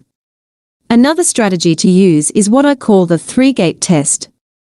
The ancient sages would only speak if the words they were about to utter passed 3 gates. At the first gate, they asked themselves, "Are these words truthful?" If so, the words could then pass on to the 3rd gate, where they would ask, "Are these words kind?" If so, then only would they leave their lips and be sent out into the world. Treat people as if they were what they ought to be and help them become what they are capable of being, said the German poet Johann Wolfgang von Goethe. These are wise words to live by. 39. Recruit a board of directors.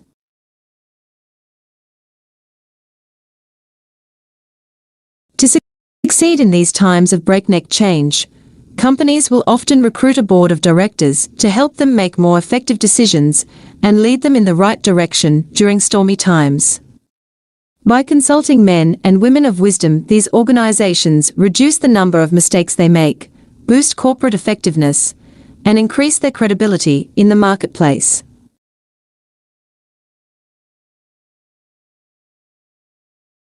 One client of mine has a difficult approach to the concept of having a board of directors. A seasoned entrepreneur and a participant in one of the monthly life coaching programs I conduct across the country, this woman told me that during her periods of silent contemplation, she sits in a room with a pen and pad of paper and writes down a problem that she is facing. Sometimes it involves a difficulty in a relationship, sometimes it concerns a money issue, or at other times a struggle that is more spiritual in nature.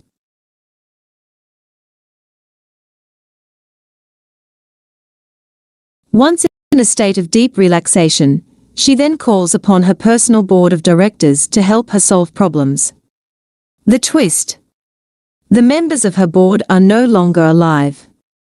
In her imagination, she seeks the wise counsel of many of history's greatest thinkers. When confronting a problem that requires a creative solution, she asks Leonardo da Vinci, "How might you deal with this?" On facing a challenge that requires her to have more courage, she asks aviation pioneer Amelia Earhart, "What would you do in this situation?" And when the issue involves money, she asks the late billionaire Sam Walton, widely known for his common sense, "Sam, how would you handle this?" This technique has truly worked wonders for her, improved her creative thinking ability, and kept her peaceful during turbulent times. Who would you invite to sit on your imaginary board of directors? Here are some of the people I'd love to have on my council. Ben Franklin for guidance on issues involving character. Albert Schweitzer to remind me of the importance of service to others. Mahatma Gandhi and Nelson Mandela for leadership issues. Bruce Lee for advice on self-discipline. Marie Curie for questions relating to innovation. Viktor Frankl, famed Holocaust survivor, for guidance about how to deal with adversity. 40. Cure your monkey mind.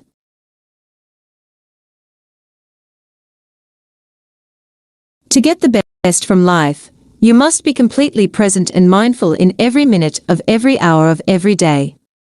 As Albert Camus wrote, real generosity towards the future consists in giving all to what is present. Yet, on most days, our minds are in 10 different places at any one time. Rather than enjoying the walk to work, we wonder what the boss will say to us when we get to the office, or what we will have for lunch, or how our children will do at school today. Our minds are like scampering puppies or, as they say in the East, like unchained monkeys, rushing from place to place without any pause for peace.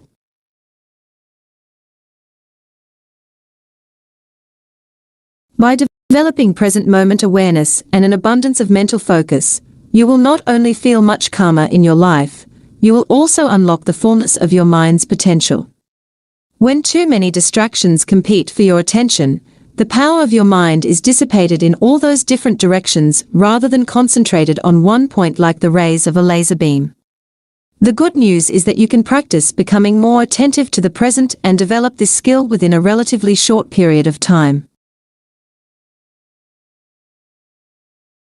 One of the best ways to cure your monkey mind is through a technique I call focused reading. Every time your mind wanders from the page into a daydream or a worry, make a check mark in the right-hand margin of the page. This simple act will increase your awareness of how poorly you concentrate, and, since awareness is the first step to change, help you to build the skills you need for a clearer, quieter mind. 41. Get good at asking.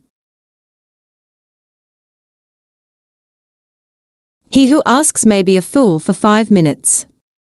He who doesn't is a fool for a lifetime, goes the wise Chinese proverb. It makes me think of an ad I read in the Classic Fields recently that said, "To the beautiful woman in the brown suede coat, at the drugstore, at street location provided on Saturday, November 28th at 4 p.m. You bumped into me in front of the magazine section. I would love to meet and chat." The man who placed this ad then left his phone number. Destiny had given him an opportunity possibly to meet the woman of his dreams. And he had squandered it. And now, after regretting the fact that he did not ask, he has had to resort to placing an ad in the newspaper, in the desperate hope of finding this woman.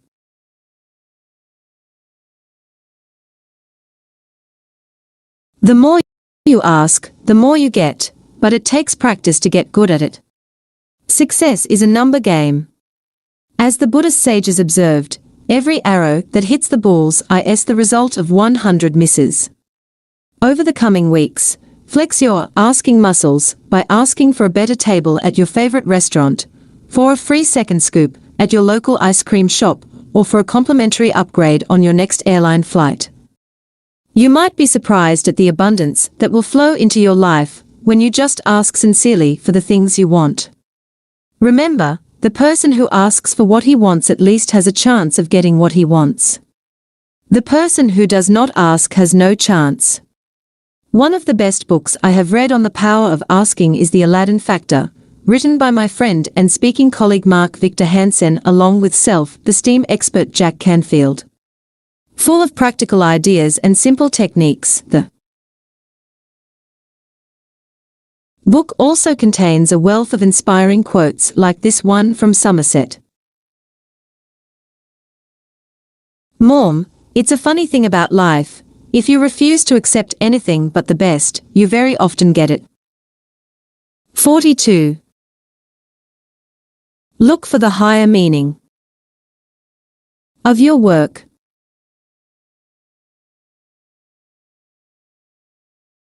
One of my favorite magazines is Fast Company. It provides a refreshingly human look at the new world of work. In a recent issue, Xerox PARC guru John Seely Brown said something that really made me think. The job of leadership today is not just to make money, it's to make meaning. In the old days, most of us were content to have a job that simply paid the bills. But now, we crave so much more in our work.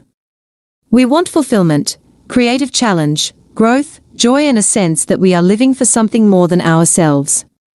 In a word, we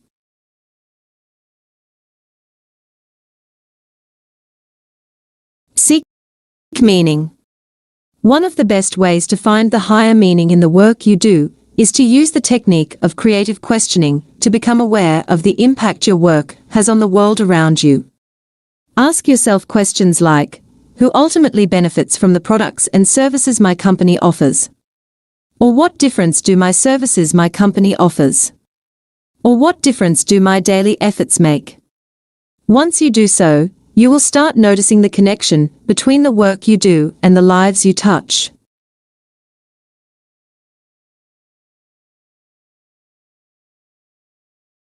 For example, if you are a teacher, stop focusing on all the tremendous changes in your profession, and remember that every day you enter that classroom, you have the privilege to shape a young mind. There are children and families that count on you.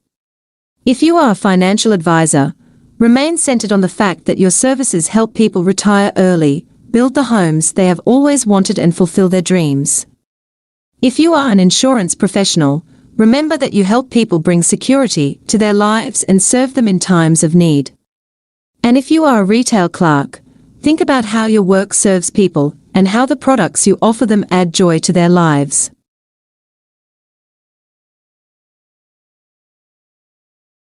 By concentrating on the value your work adds and the contribution you make, you will see quantum improvements in your satisfaction and motivation levels.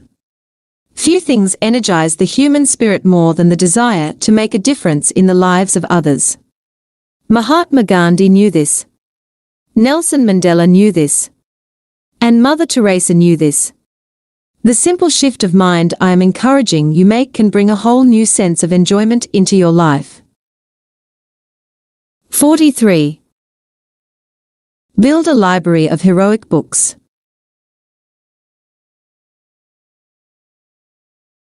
Few things make me happier than meeting someone who has read my books or listened to my audio tapes and hearing something like, "I was so moved and inspired after going through your material that I went out and bought 10 more life improvement books and read them all. And you know what? They have completely transformed me." I not only write books on life leadership, I am a dedicated student of them. As I mentioned in an earlier lesson, I spent countless hours in large bookstores combing the shelves for the latest treasure that will enlighten and educate me. I also frequent used book ships where I have picked up some of my most valuable books for only a few dollars. As I write this paragraph, I have a pre-owned copy of Maxwell Maltz's classic Psycho-Cybernetics on my desk, which still bears the sticker price of $2.95. Also on my desk is a copy of Seneca's Letters from a Stoic, a truly priceless work, which was purchased by my dad for $1.95. While almost any reading will improve your mind, in a world where there is too much to do, you must be selective in the books you read. And so, I suggest you spend much of your time reading what Thoreau called the heroic books, those books that contain the noblest recorded thoughts of man. Let your mind drink deeply from the works of the great philosophers, such as Epictetus and Confucius.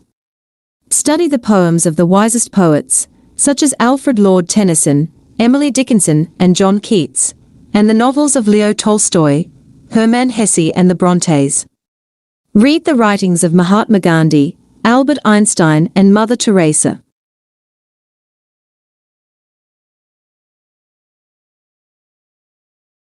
Connecting with such works for even a few minutes a day will keep you centered on what life is really about and will ultimately profoundly affect your character.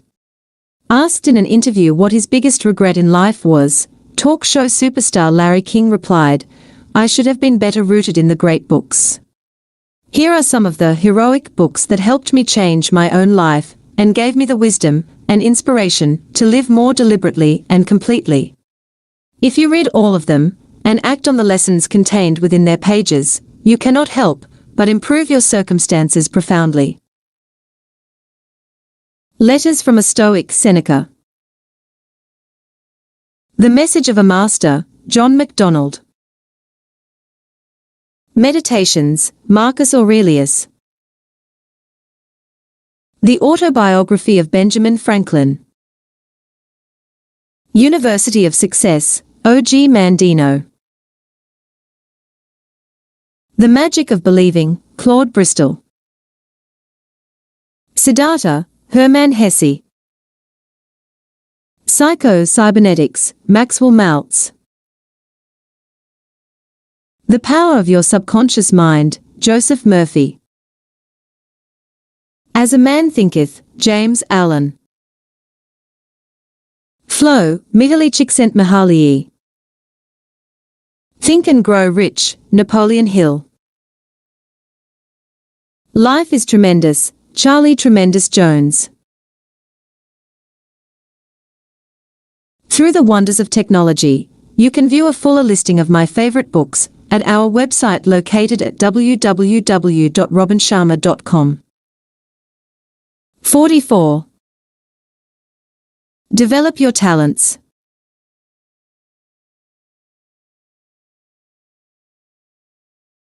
Norman Cousins once noted that the tragedy of life is not death, but what we let die inside of us while we live. In a similar vein, Ashley Montagu wrote that the deepest personal defeat suffered by human beings is constituted by the difference between what one was capable of becoming and what one has in fact become. There is a difference between simply existing and truly living. There is a distinction between simply surviving and really thriving. The sad thing is that most people have lost sight of the human gifts that lie within them and have resigned themselves to spending the best years of their lives watching television in a subdivision. In my speeches,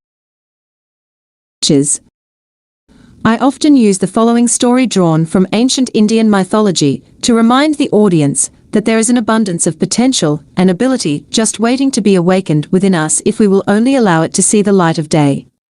Thousands of years ago, it was believed that everyone who walked the earth was a god. But humankind abused its limitless powers so that Supreme God decided to hide the Godhead, the source of all of this potential, so that no one could find it. The question then became, where could such a thing be hidden? The first advisor suggested it could be placed deep in the ground, to which the Supreme God replied,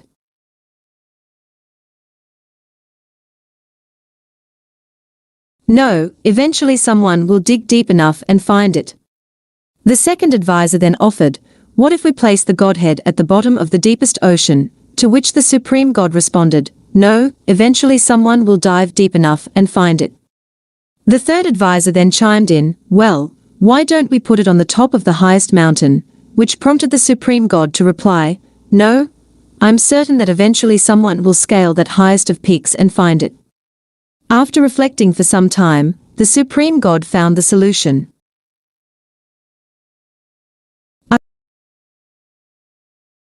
"I will put this source of all human power, potential and purpose inside the hearts of every man, woman and child on the planet, for they will never think to look there." In all my work with employees of organizations across North America, I see the same thing. Too many people spend more time focusing on their weakness rather than developing their strengths. By concentrating on what they don't have, they neglect the talents they do have. The greatest people who have gone before us all had a simple strategy that ensured their success. They knew themselves. They made the time to reflect on their core abilities, those special qualities that made them unique, and spent the rest of their lives refining and expanding them. You see, we are all endowed with the capacity for genius. Perhaps you have just not taken the time to discover what your personal gifts are and then honed them to the level where you are considered brilliant.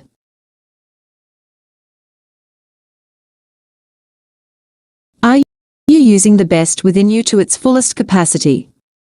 If not, you are not only doing yourself a disservice, you are doing the world, and all those within it who could benefit from your unique talents, a disservice. Ruskin put it this way, "The weakest among us has a gift, however seemingly trivial, which is peculiar to him, and which worthily used will be a gift also to his race." 45. Connect with nature.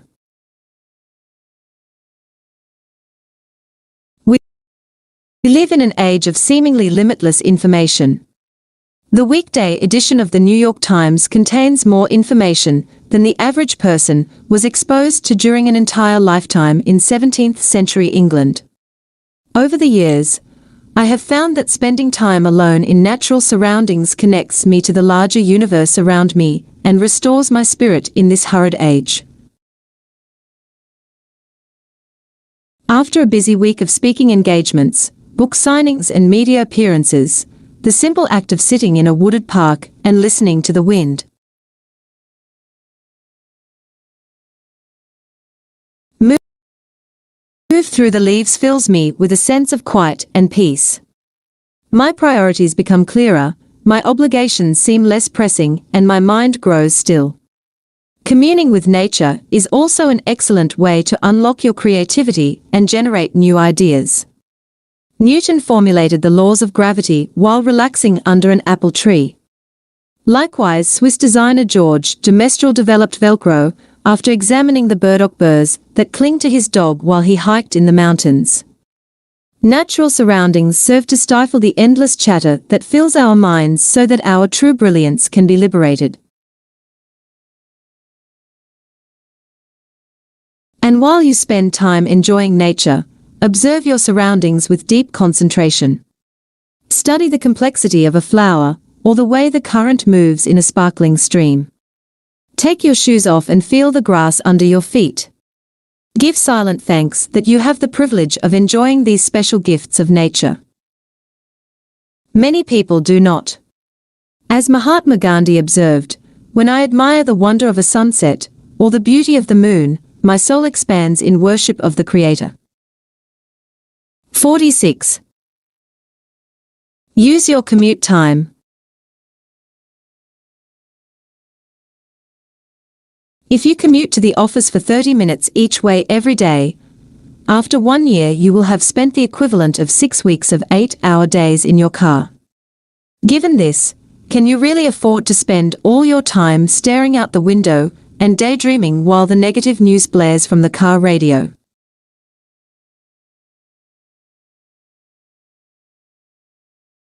So many of the highly successful and enlightened people I know share a common habit. They listen to audiocassettes in their cars. In doing so, they transform their driving time into learning time and make their automobiles moving universities.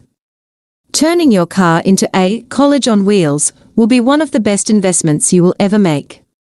Rather than arriving at work tired, frustrated and dispirited, listening to educational audiocassettes will make your commute fun and keep you inspired, focused and alert to the endless opportunities around you. The best way to spot someone truly committed to life improvement is to ask him whether his car radio is working. The real students of effective living will have no clue because they spend every minute of their driving time listening to audio tapes. I cannot tell you how many times I have gone to get into the passenger seat of the car of a successful and fulfilled person and found a small mountain of tapes occupying the place where I was to sit. Most of the latest books can now be found on audiocassette, along with many of the best motivational programs and life leadership systems. Personally, I try to listen to at least 5 new tapes a month, ranging from the latest business bestsellers to programs on time management, creativity, positive thinking, physical well-being and spiritual satisfaction. 47. Go on a news fast.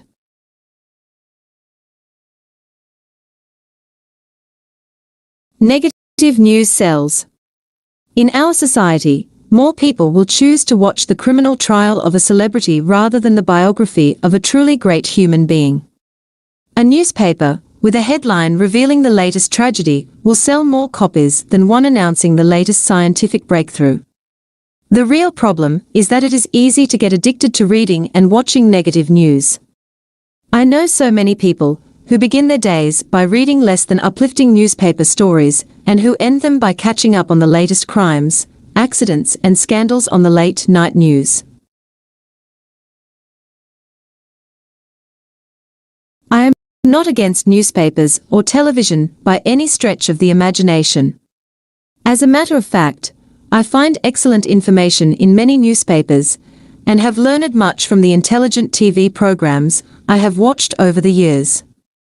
My point is simply this: become more selective in the news you expose your mind to. Be more deliberate in the way you read your newspaper, and in the way you watch your television. Before you start reading the morning paper, have a purpose in mind. Use it as an information tool to serve you, and to make you wiser rather than as an excuse to help you pass time. One of the best ways to wean yourself from the news addiction that so many of us suffer from is to go on a 7 days news fast. Vow not to read even one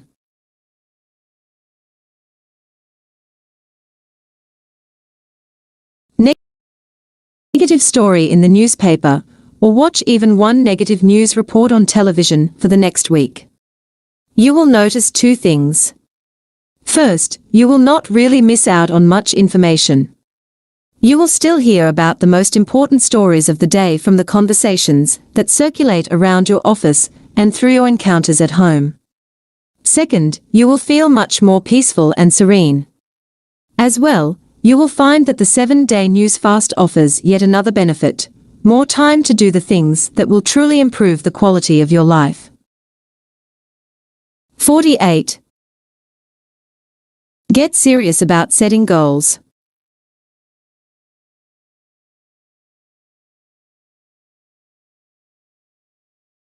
Many speakers and authors encourage you to set goals, but most have never explained why this is such a powerful discipline beyond saying something like, "Something magical happens when you write down your goals on paper." In my opinion, setting clearly defined goals for all the areas of your life works for 3 reasons. First, it restores a sense of focus in your world, a world that has become complicated by too many options. In this age we live in, there are simply far too many things to do at any given time. There are too many distractions that compete for our attention. Goals clarify our desires and, in doing so, help us to focus on only those activities that will lead us to what we want.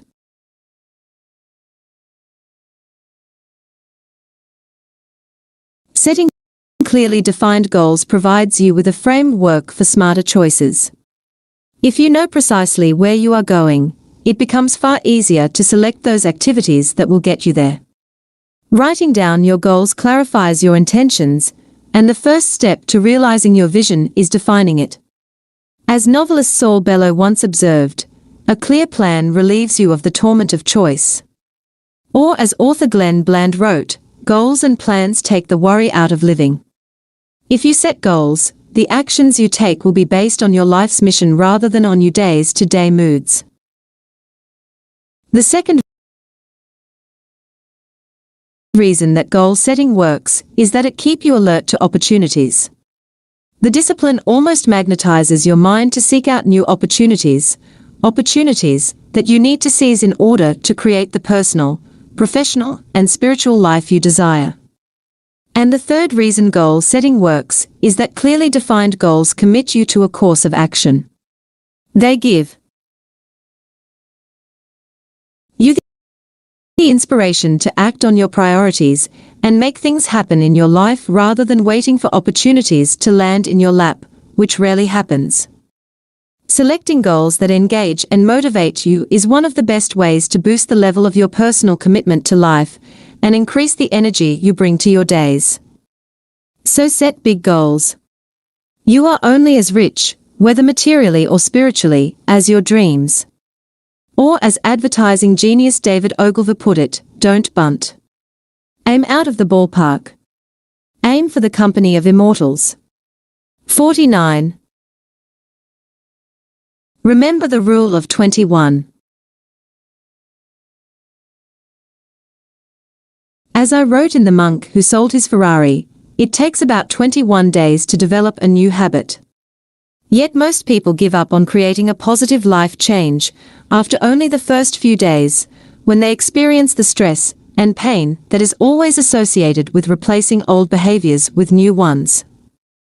New habits are much like a new pair of shoes. For the first few days, they will feel uncomfortable. But if you break them in for about 3 weeks, they will fit a second skin. As human beings, we are genetically programmed to resist change and maintain a state of equilibrium.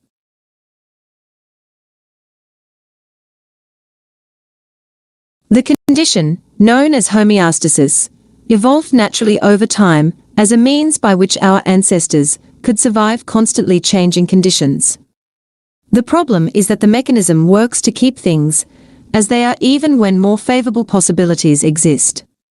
And that is why we have such difficulty adopting new habits and overcoming the gravitational forces that prevent us from moving to higher levels of living. But just as a rocket uses more fuel during the first few minutes after lift-off than it does over the days that follow when it will cover more than 500,000 miles, once you get past those first 21 days you will find that staying on course with a new habit will be far easier than you imagined. Take the time to study your personal habits and promise to make the necessary changes.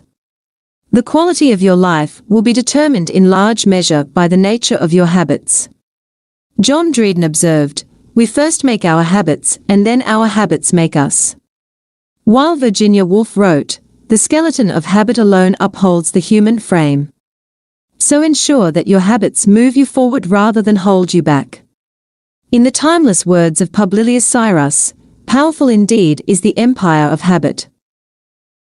50. Practice forgiveness. Forgiving someone who has wronged you is actually a selfish act rather than a selfless one. Letting go of the hostility and hatred that you may have allowed to bottle up inside you is actually something you do for yourself rather than for the benefit of the other person. As I teach in my life coaching programs, when you bear a grudge against someone, it is almost as if you carry that person around on your back with you. He drains you of your energy, enthusiasm, and peace of mind. But the moment you forgive him, you get him off your back and you can move on with the rest of the world. Mark Twain wrote that, "Forgiveness is the fragrance that the violet sheds on the heel that crushed it." Forgiveness is a great act of spirit and personal courage. It is also one of the best ways to elevate the quality of your life. I have discovered that every minute you devote to thinking about someone who has wronged you is a minute you have stolen from a much worthier pursuit, attracting those people who will help you. 51. Drink fresh fruit juice. The foods you consume affects your moods, as well as the clarity of your thinking. This is why the ancient sages ate only light foods. They knew that anything more would disturb the perfectly peaceful minds they had worked so hard to cultivate, and disrupt their meditations on the true meaning of life. If you owned an expensive Formula One race car, you wouldn't think of fueling it with anything less than premium-grade gas. Anything else would reduce its performance. So why would you put anything less than the best foods into your body, which is an even more valuable performance vehicle? Eating the wrong foods in large quantities will reduce your energy level, affect your health, and prevent your mind from serving you to its fullest capacity. Realizing that for every greasy lunch you have, you will suffer a corresponding reduction in your level of motivation and effectiveness is the first step to developing more disciplined eating habits. One of the best strategies I can share with you to boost both your energy level and your mood is to get into the daily habit of drinking fresh fruit juice.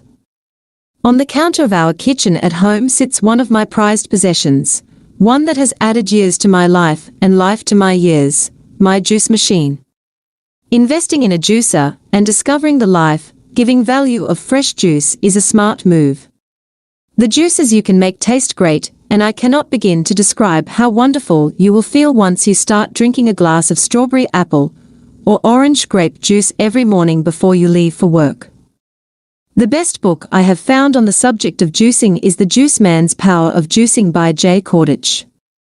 The recipes Kordich shares in this book are worth the price alone. 52. Create a pure environment.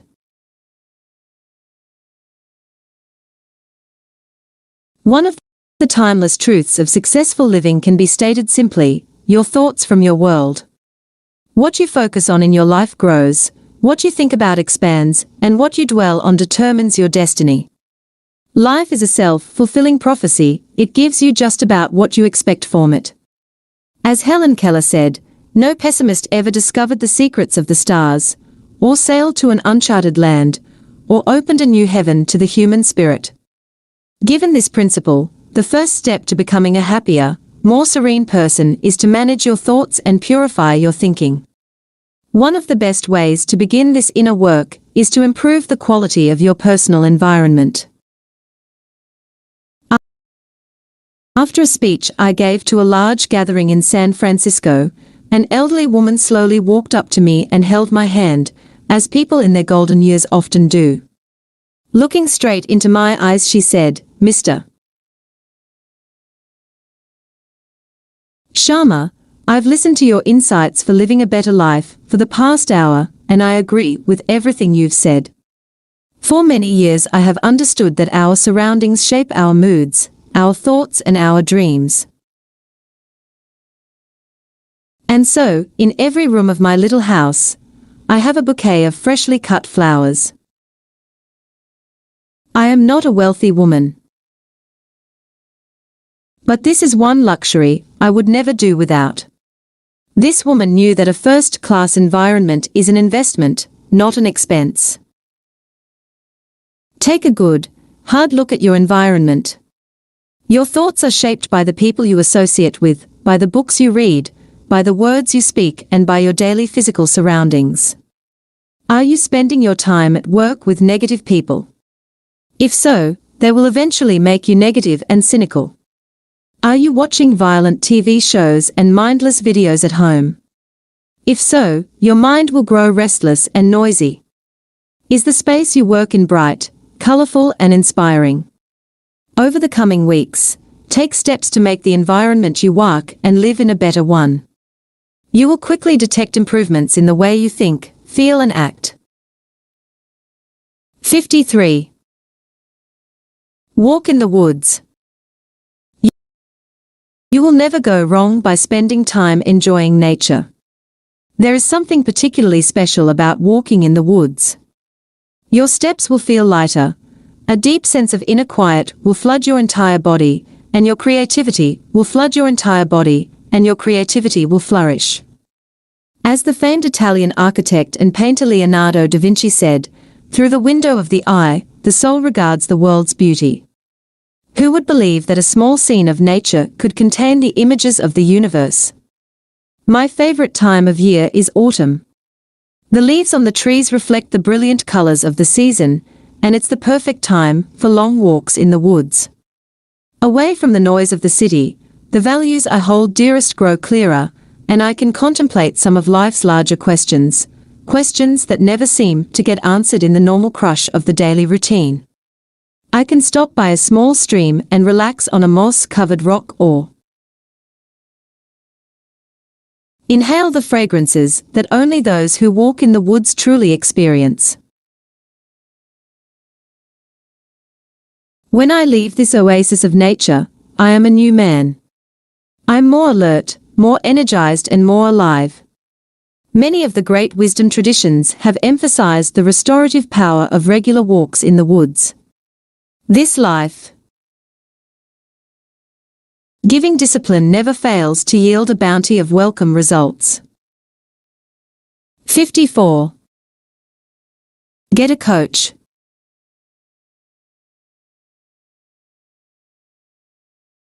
One of the most effective ways to improve your personal and professional effectiveness, and to rise to a new level of excellence, is to find a mentor to coach you.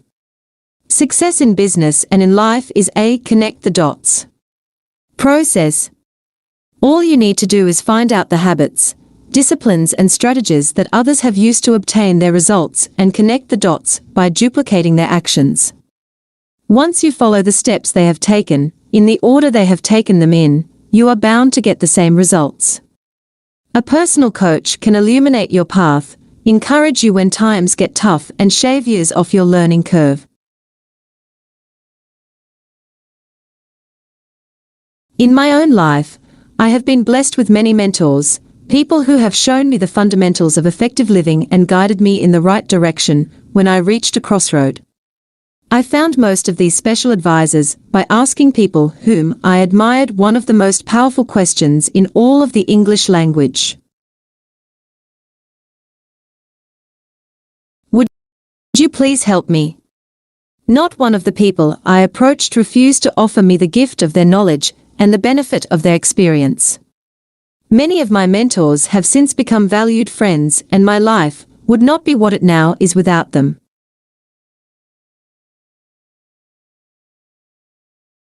Coaching has become one of the most important elements to a complete program of personal and professional experience. People from all walks of life have recognized this as one of the best ways to create positive changes and lasting results in their lives. As an executive in one of the monthly life coaching programs I offer in cities across the country recently said, inspirational books helped me to define my dreams.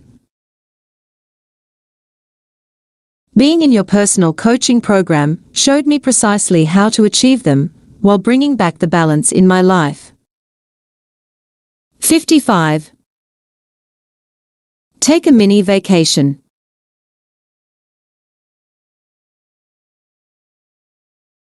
While you cannot go on a major vacation every week, you certainly can go on a minor one. A mini vacation begins with closing the door of your office, holding all calls and relaxing in your chair. Then close your eyes and begin taking deep breaths.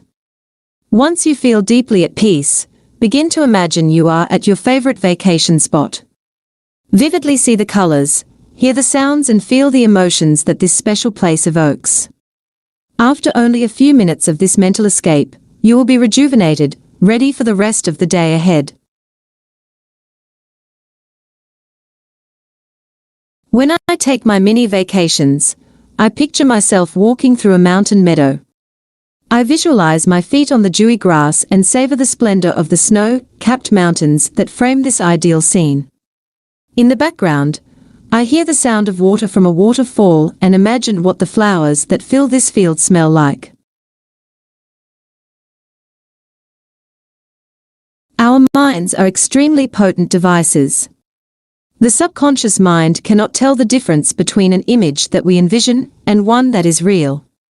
So this little technique actually fools it into thinking we are taking this quick break from our daily routines and invokes many of the wonderful physical benefits of a real vacation.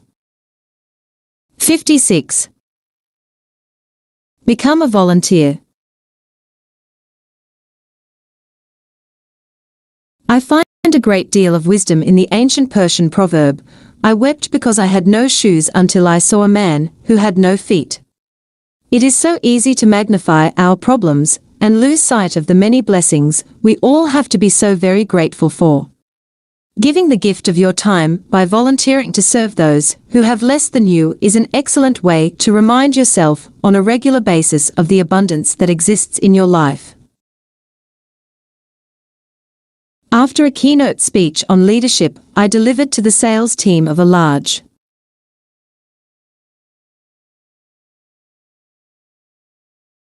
insurance company, a man came up to me and told me he was one of the firm's top producers. One of the reasons for his success, he said, was his habit of spending a few hours a week helping those less fortunate than he was. Seeing what others don't have keeps me awake to all the good things I do have. It prevents me from taking things for granted and, even more importantly, helps me make a difference in the lives of people who really need me. French physician Albert Schweitzer observed, "I don't know what your destiny will be, but one thing I do know. The only ones among you who will be happy are those who have sought and found how to serve." Anne Morrow Lindbergh wrote, "One can never pay in gratitude, one can only pay in kind somewhere else in life." Volunteering affords you the chance to help others and pay back the debt owed to those who have helped you. 57. Find your 6 degrees of separation. In John Gua's play 6 Degrees of Separation, the character Weezer has a conversation with her daughter Tess in which she offers the following insight.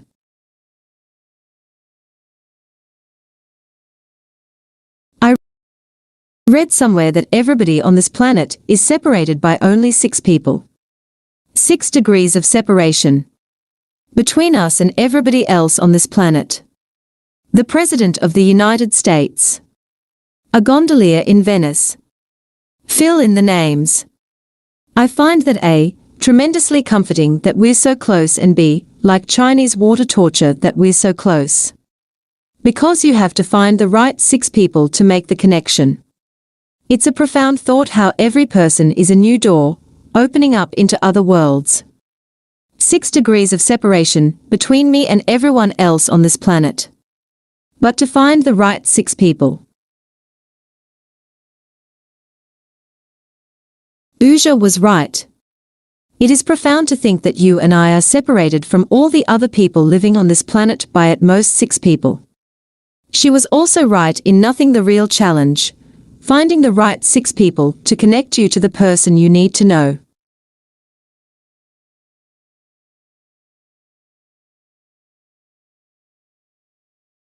One of the things I have done in my own life is to create what I call a hero list, that is, a list of 100 men and women I would most like to meet before I die. Since the law of attraction says that we attract in it out life, that which we focus on, this list is a tool I use to help me connect to the people I most admire. On more than one occasion, the 6 degrees of separation principle has helped me find the right sequence of individuals who have led me to the person I've wanted to meet. And I am continually astounded by how many of the individuals on my list, which include celebrities, business leaders, and other professional speakers, seem to cross my path in an airport, or to be speaking at the same conference that I am, or having lunch at the same place that I am. The very act of listing my heroes seems to create a heightened sense of awareness that helps me spot them when they are close at hand. 58. Listen to music daily. In the most memorable scene of the wonderful movie Jerry Maguire, Tom Cruise's character, a hard-driving sports agent, has just signed up one of the hottest draft picks in football. As he drives away from the athlete's home in a state of utter joy, he impatiently searches from station to station on his car radio for the kind of song he can turn up loud and sing along to at the top of his lungs. Finally, to his great delight, he finds it Tom Petty's hit, Free Falling. And he begins to sing his heart out.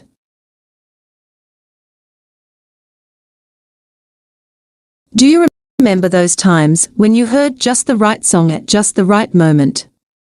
Like Jerry Maguire, you started singing out loud and dancing with reckless abandon. In those moments, you felt fully alive, full of energy and truly happy.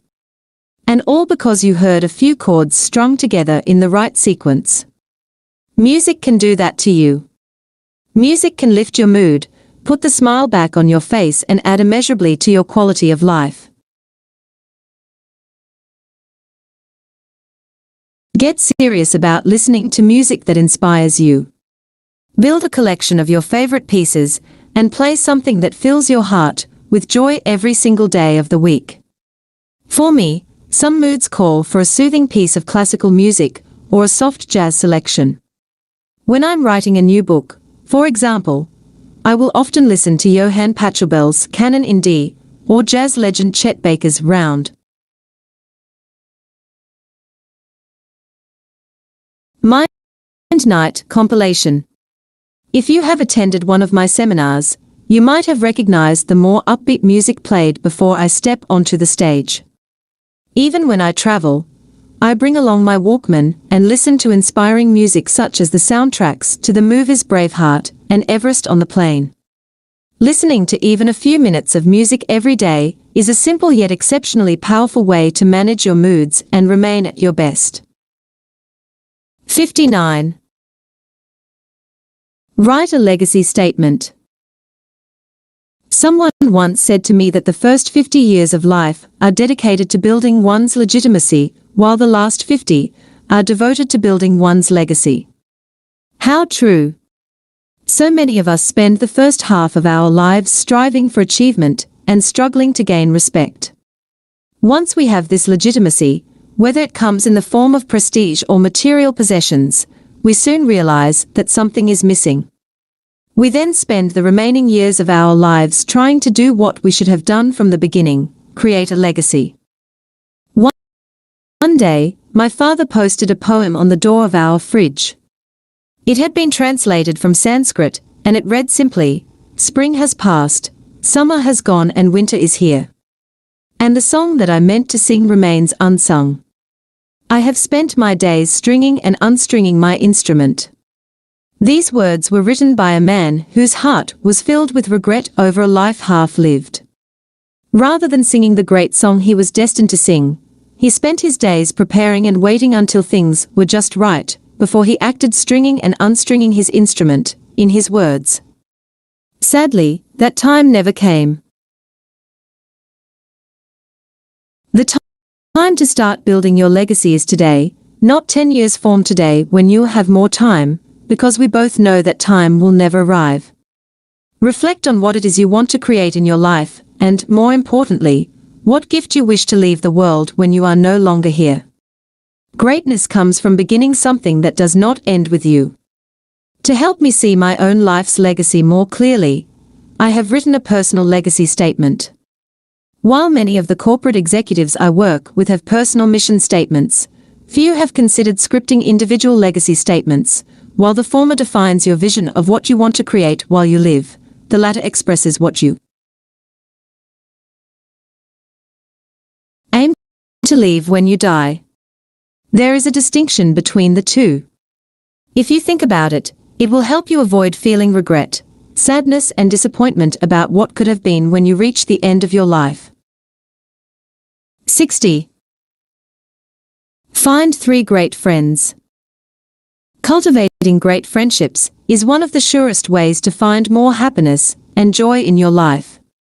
Recent studies show that those with a wide circle of friends and family live longer, laugh more, and worry less. But friendships, like all other good things in life, take time, energy, and commitment. Having said this, few things will offer greater rewards. As one philosopher wrote many centuries ago, there is nothing in the world more valuable than friendship. Those who banish it from their lives remove as it were the sun from the earth, because of all of nature's gifts. It is the most beautiful and the most pleasing. As I grew up, my father often said that the person with 3 great friends is a rich person indeed. I have never forgotten this advice and encourage you to take it to heart as well. To build deeper friendships, you must be willing to move out of your comfort zone, break the ice with people you might not know very well, and show sincere warmth. If you plant the seeds of friendship, you are bound to receive a rich harvest of great friends. At a cocktail party, have the courage to walk over to someone you would like to get to know better and introduce yourself. Every human being has a deep need for affection, and most people will be delighted you took the initiative. And if they do not respond to you, so what?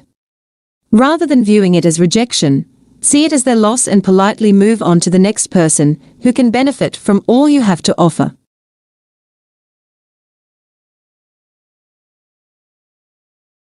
A while ago, my mother's car had a flat tire while she was on her way to do an errand.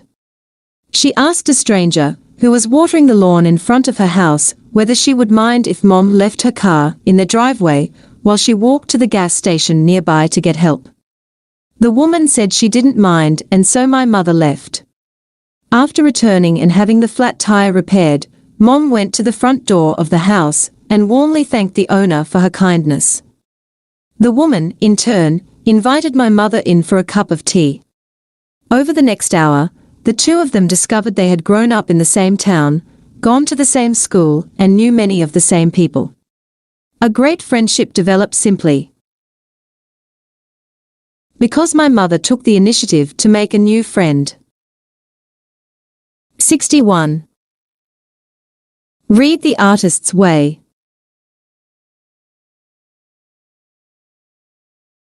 We are all creative beings.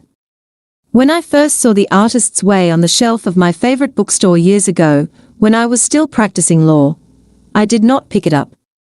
At that time, I believed it was only for artists and that I would, therefore, not benefit from it. Over time, however, I realized that every single one of us has an almost limitless wellspring of creativity deep within us. And we all need to use this creativity on a daily basis to get the most from life, whether we are lawyers, homemakers, teachers, business executives, poets or musicians. The realization that I, as a lawyer, was a creative being created a whole new awareness for me.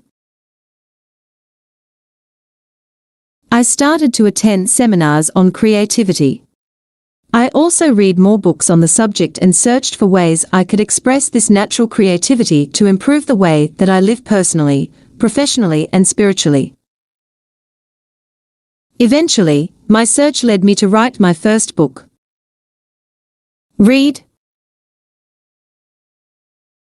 The Artist's Way and have the self-discipline to go through each of the thoughtful exercises the author Julia Cameron suggests you do. Unlocking your creative spirit will fuel your upward path of self-discovery and make every single one of your days far more fulfilling. 62. Learn to meditate. The French mathematician Blaise Pascal wrote, "All man's miseries derive from not being able to sit quietly in a room alone." We have become experts at filling our lives with noise and activities. We wake up to the sound of the radio blaring and dress while the television news is on. We drive to work listening to the latest traffic report and spend the next 8 hours in a bustling office. When we come home, at the day's end, we delve into the evening's activities against the background sound of the television, ringing phones and humming computers. Pascal was right. Most of our miseries do stem from the fact that we have lost sight of the importance of being silent, for even a short period, every day of our lives.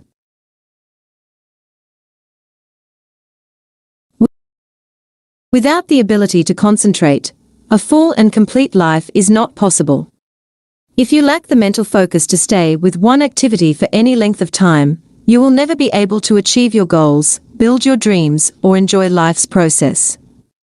Without a disciplined mind, trivial thoughts and worries will nag at you, and you will never have the capacity to immerse yourself in more meaningful pursuits. Without deep concentration, your mind will be your master rather than your servant. My own life changed the day I learned to meditate. Meditation is not some new age practice reserved for monks sitting atop mountains.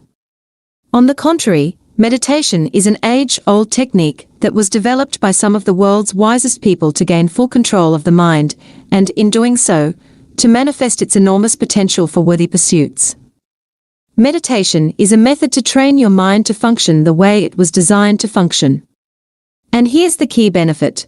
The peace and tranquility you will feel after 20 minutes of daily meditation will infuse every remaining minute of your day. You will be more patient in your relationships, more serene at the office, and more happy when you are alone. Meditation will make you a far better parent, life partner, business person, and friend. You cannot afford not to discover the power of this 5,000-year-old mind training discipline. 63. Have a living funeral. Funeral. When I was doing research for the monk who sold his Ferrari, I came across the story of an Indian Maharaja who would engage in a bizarre mourning ritual. Every day, immediately after waking up, he would celebrate his own funeral, complete with music and flowers. All the while, he would chant, "I have lived fully, I have lived fully, I have lived fully." When I first read this, I could not understand the purpose of this man's ritual. So I asked my father for some guidance. His reply was this: "Son, what this Maharaja is doing is connecting to his mortality every day of his life, so he will live each day as if it were his last." His ritual is a very wise one and reminds him of the fact that time slips through our hands like grains of sand, and the time to live life greatly is not tomorrow but today. While on his deathbed, Plato was asked by a friend to summarize his great life's work, the Dialogues.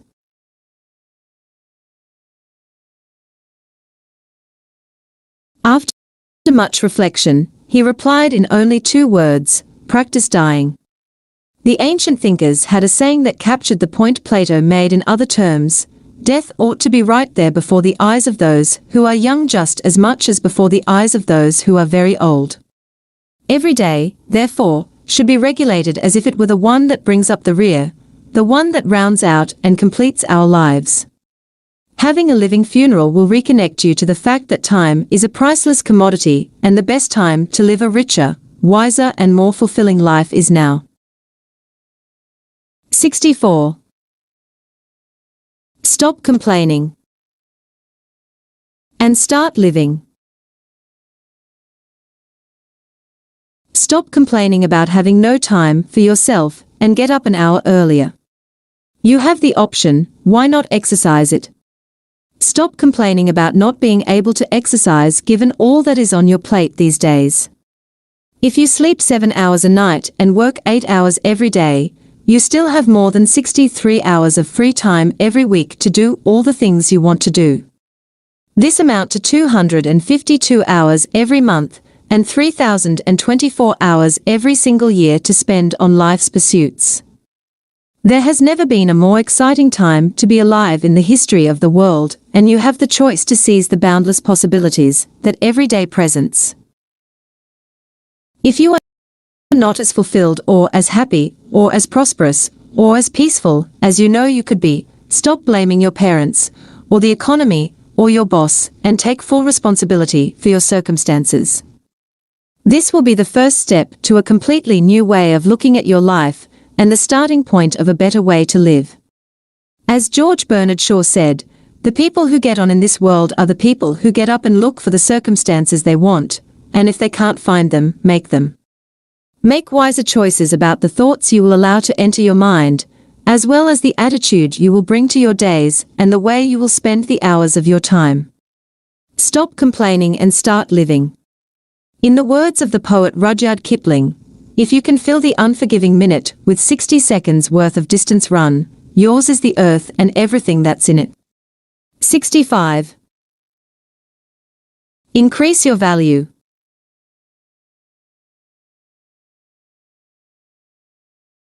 In the new economy you now find yourself in, you will be compensated not by how hard you work, but by how much value you add to the world around you. Think about it. If you are currently being paid $20 an hour, this money is being given to you not simply because you showed up at your desk for those 60 minutes, but because you have added $20 worth of perceived value during those 60 minutes. So, the monetary reward you receive is determined not by how long you work, but by how much value you add. This is why a brain surgeon is paid so much more than a McDonald's employee. Is the brain surgeon a better person? Not necessarily. Is the brain surgeon smarter? Who knows? But one thing is certain, the brain surgeon has accumulated far more specialized knowledge and specific know-how than the McDonald's employee. There are far fewer people who can do what the brain surgeon does, and as a result, the brain surgeon is perceived as far more valuable to the marketplace. This is why the brain surgeon is paid over 10 times more than the person who flips burgers. Money simply becomes a symbol for how much value each person has added to the world at large.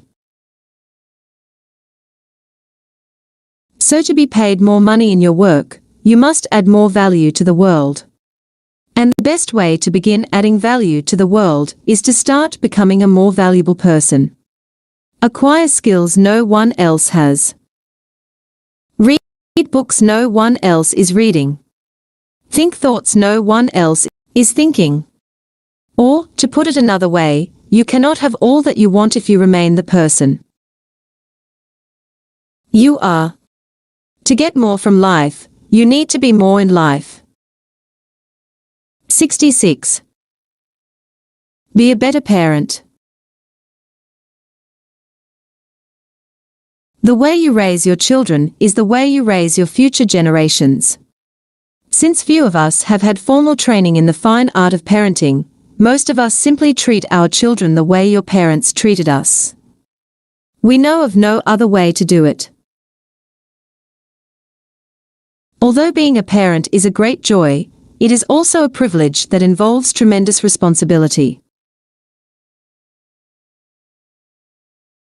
While I would do anything for my 2 children, that willingness is not enough. We need to develop the skills of excellent parents. We cannot just hope that the way we are raising our kids is the right way and pray that we will be lucky enough that they become thoughtful, caring and wise adults. We must take the initiative to improve our parenting abilities by attending seminars, reading books, and listening to audiocassettes by the leading thinkers in this field. Then we must have the courage to keep trying to refine the ideas we learn in the laboratory of our own lives in order to find the parenting strategies that best suit our families.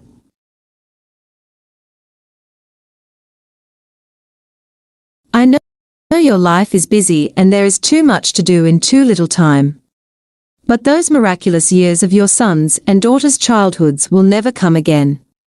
And if you do not devote the time and effort to becoming the best parent you know you can be, one day you will deeply regret the lost opportunity. As one father who attended a seminar I gave in Toronto said, when my son was growing up, he constantly asked me to give him piggyback rides. Though I knew how much he loved them, I was always too busy to play with him. I had reports to read or meetings to attend or calls to make. Now that he has grown up and left our home, I realized one thing. I would give anything in the world to give that little boy a piggyback ride. 67. Be unorthodox.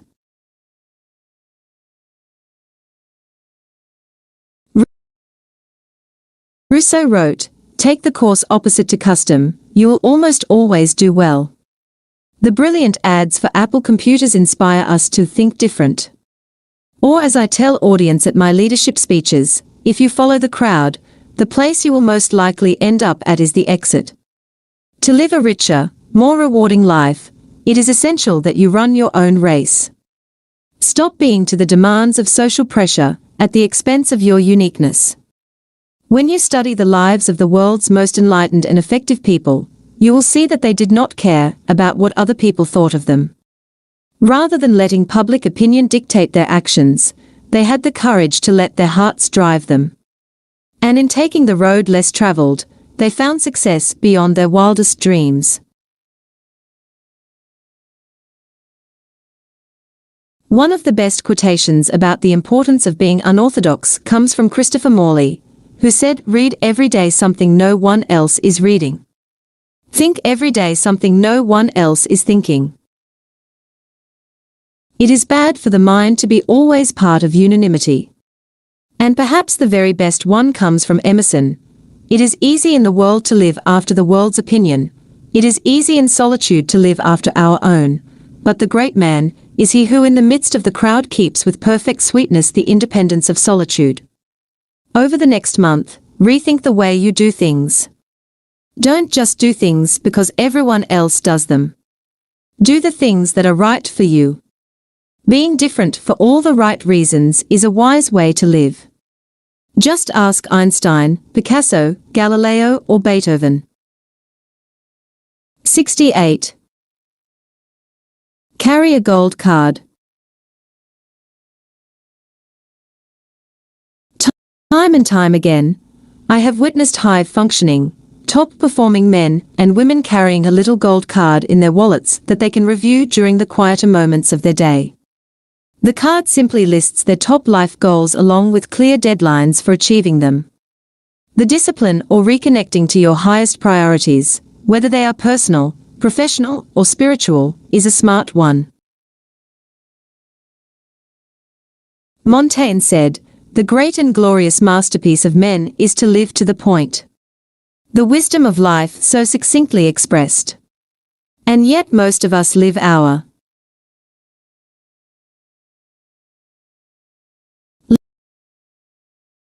lives like one long air raid drill, filling our days with activities that seem important in the moment, but that count for little in the overall scheme of our lives. As I wrote in Leadership Wisdom from the monk who sold his Ferrari, the person who tries to do everything ultimately accomplishes nothing. Having a goal card and coming back to it 3 or 4 times a day will keep your mind centered on the things that truly count. It will foster the self-control you need to concentrate only on activities that advance your goals, give you the discipline to say no to all the rest, and, in so doing, restore focus to your days. I promise you that if you spend your life focusing on only the worthiest pursuits, it is certain to end in complete joy. 69. Be more than your moods. For much of my life, I believed my thoughts were beyond my control.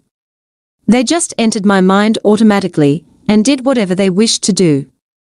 Even worse, I believed that I was my thoughts. Thankfully, I discovered that nothing could be further from the truth. We are not our thoughts. Instead, we are the thinkers of our thoughts. We are the creators of the thoughts that flow through our minds, and, given this fact, we can change our thoughts if we choose to do so.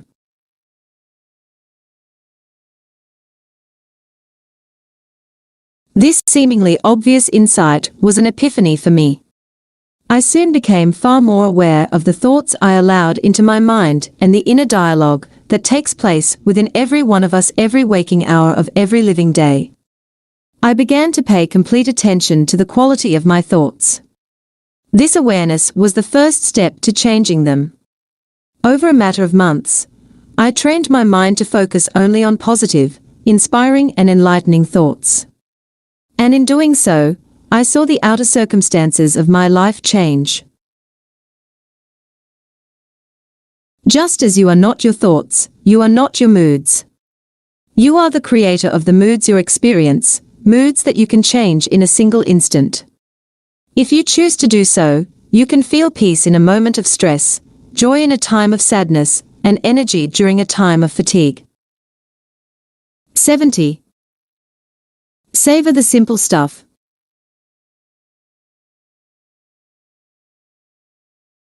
No one gets to take his possessions with him when he dies.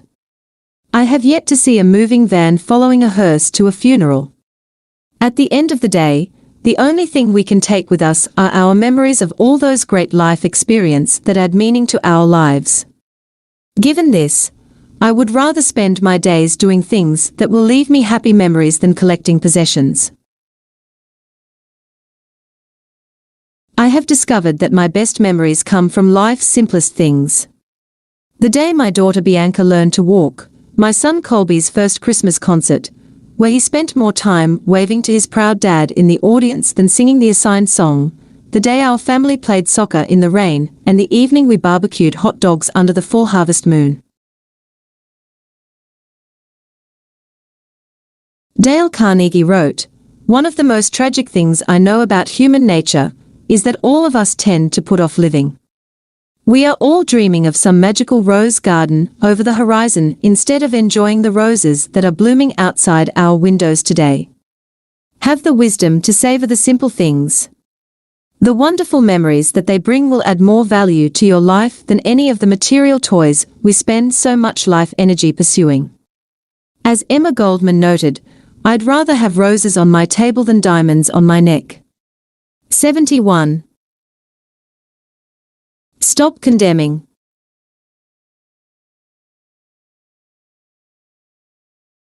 Like the vice of complaining discussed earlier, it is easy to fall into the habit of condemning others, even those we love most. We criticize the way someone eats, or the manner in which she speaks. We focus on the most minute details and find fault with the smallest of issues. But what we focus on grows. And if we keep focusing on a small weakness in someone, it will continue to grow in our minds until we perceive it to be a big problem in that person.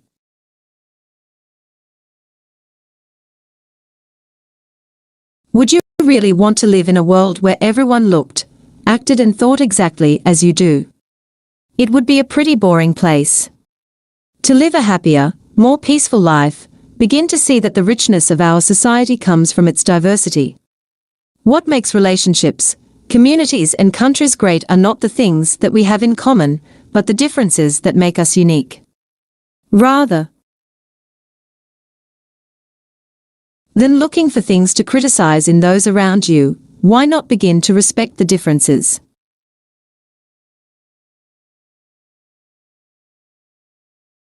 Often, we perceive in others the weakness we most need to address within ourselves.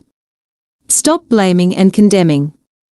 Accept complete responsibility for the way things are and resolve to work and changing yourself before seeking to change others.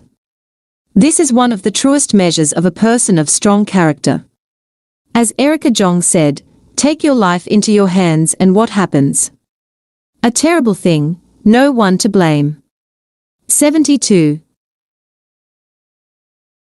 See your day as your life.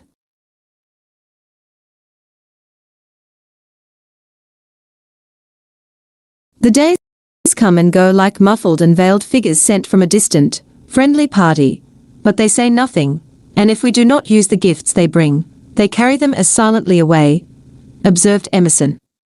As you live your days, so you will live your life. It is easy to get caught up in the trap of thinking that this day does not matter much given all the days that lie ahead of you.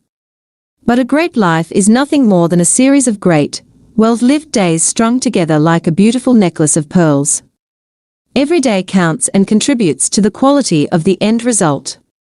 The past is gone, the future is but a figment, so this day is really all you can own. Invest it wisely. Your life is not a dress rehearsal. Lost opportunities rarely come again.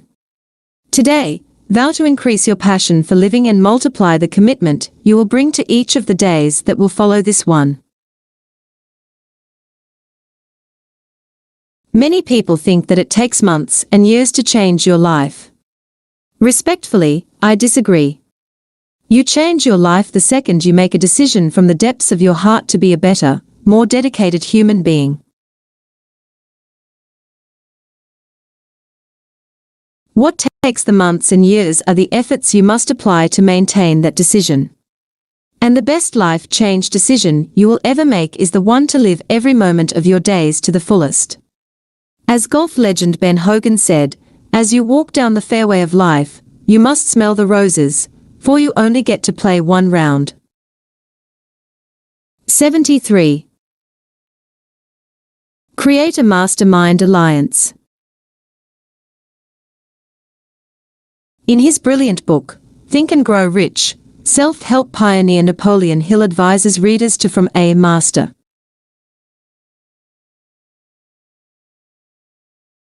mind group if they aim to improve the quality of their lives and get what they want. He defines the mastermind alliance in these terms: coordination of knowledge and effort, in a spirit of harmony, between two or more people, for the attainment of a definite purpose. Hill adds, no two minds ever come together in a spirit of harmony without, thereby, creating a third, invisible, intangible force, which may be likened to a third mind.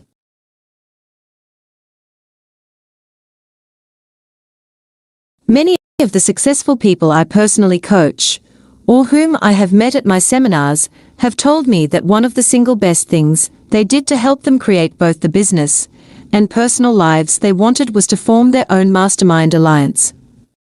In doing so, they not only developed a personal support network and some great friendships, they tapped into specialized knowledge and accumulated wisdom they ordinarily would never have had access to.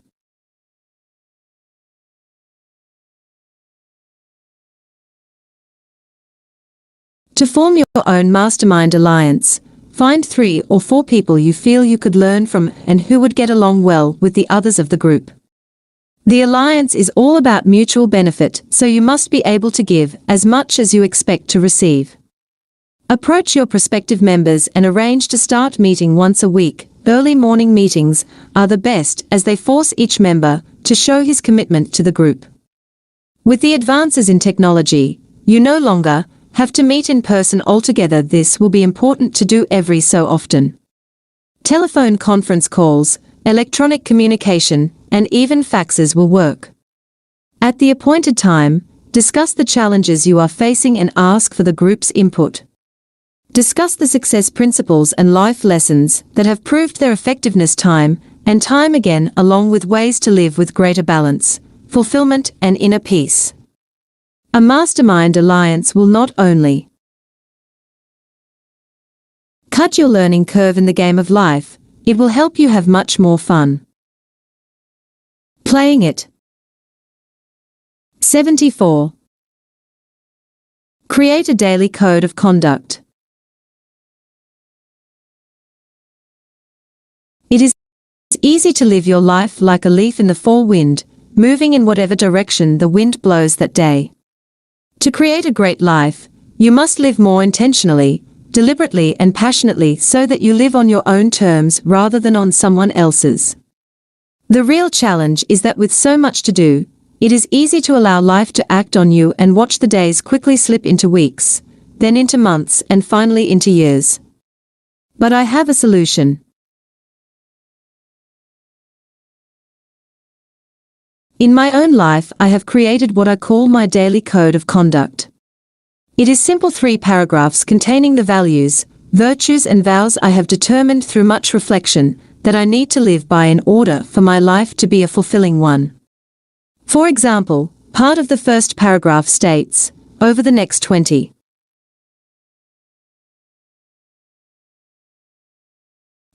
hours I vow to appreciate this day, as it is all I really have, and to use every minute wisely and fully. So much can be done over the next 24 hours to advance my life's agenda and complete my legacy. I will, through this day, remember that this day could be my last and that no great person ever died with their music still within them. My code then outlines my dearest values and vows as they relate to my family, my community and myself.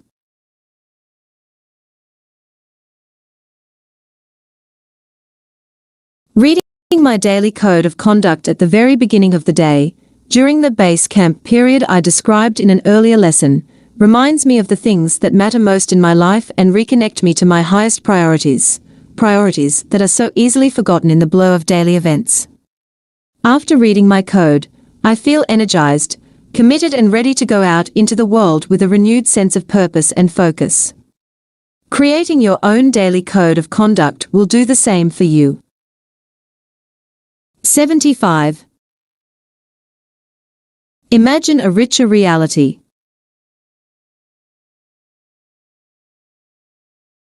Albert Camus once wrote, "In the midst of winter, I found there was within me an invincible summer." We really don't discover how powerful and resilient we are until we face some adversity that fills our minds with stress and our hearts with pain. Then we realize that we all have within us the courage and the capacity to handle even the greatest curves life may throw our way.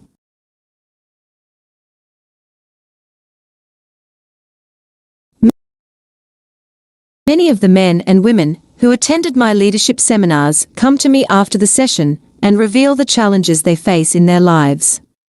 Some speak of difficulties they have motivating their employees in these uncertain times.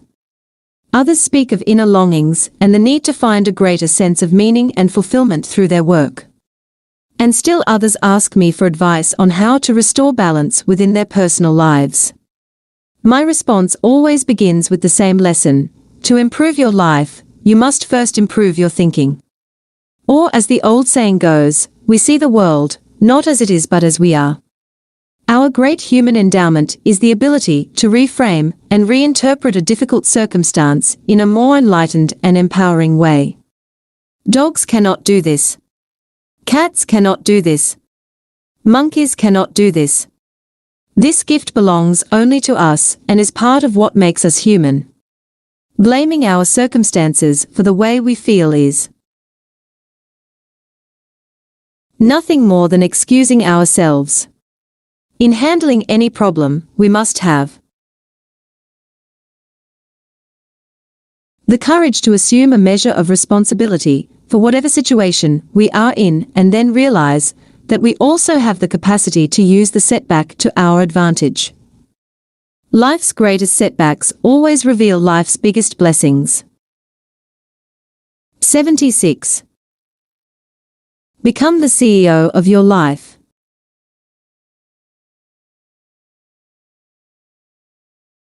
If it's going to be, it's up to me is a wonderful mantra. I recently read in a newspaper that fully 10% of the population is betting they will win the lottery to finance their retirement. Too many people are leaving the quality of their futures to chance rather than to choice. It reminds me of the habit my brother had as a kid. When he saw that a glass was about to fall off a counter, rather than rushing to save it from falling, he would cover his ears with his hands so he could not hear it smash. He has since grown up and become a Harvard-trained eye doctor, so his unique habit does not appear to have held him back all that much. This anecdote's point of wisdom is simply this: We need to keep our ears and eyes open to the realities of life. If we don't act on life and take action to make things happen, it will act on us and give us results we might not want. This is one of the natural laws that has governed humanity for thousands of years. To become more proactive during the weeks ahead, begin to see yourself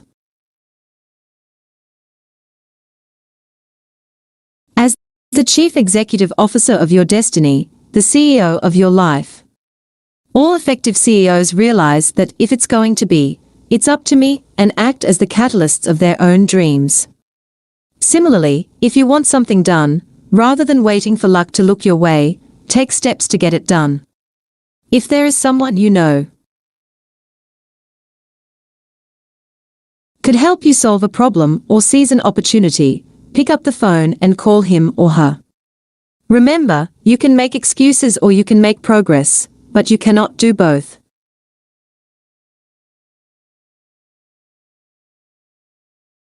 When I was practicing law, I would make a 45-minute journey on a commuter train to my office in a downtown tower. Every day, a man would sit in front of me who I came to see as a model of the become the CEO of your life principle. Instead of sleeping or daydreaming like most of the other people on the train, this man decided to use his 45 minutes to exercise. From the moment he sat down until the moment we arrived at the station, he would do arm stretches, neck rolls and a series of rigorous exercise to improve his health. Rather than joining the legion of people who complain they don't have enough time to work out, he took matters into his own hands and took charge of opportunity. Sure, he looked a little silly. But who cares what others think when you know that what you are doing is the right thing to do?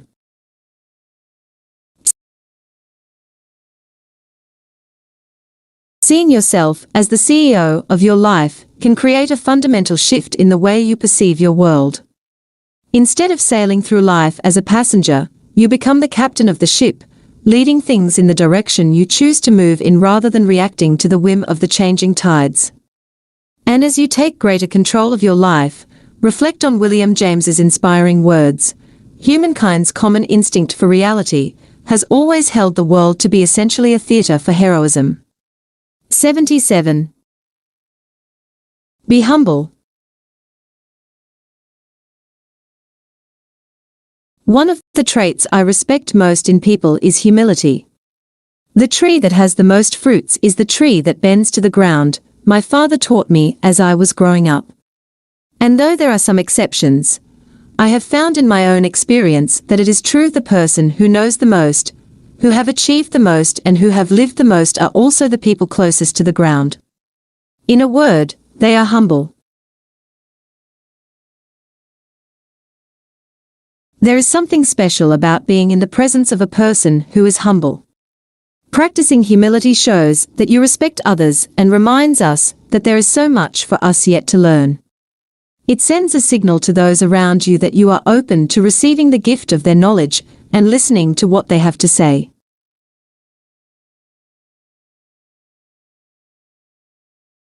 I have had the privilege of meeting many famous people in my life.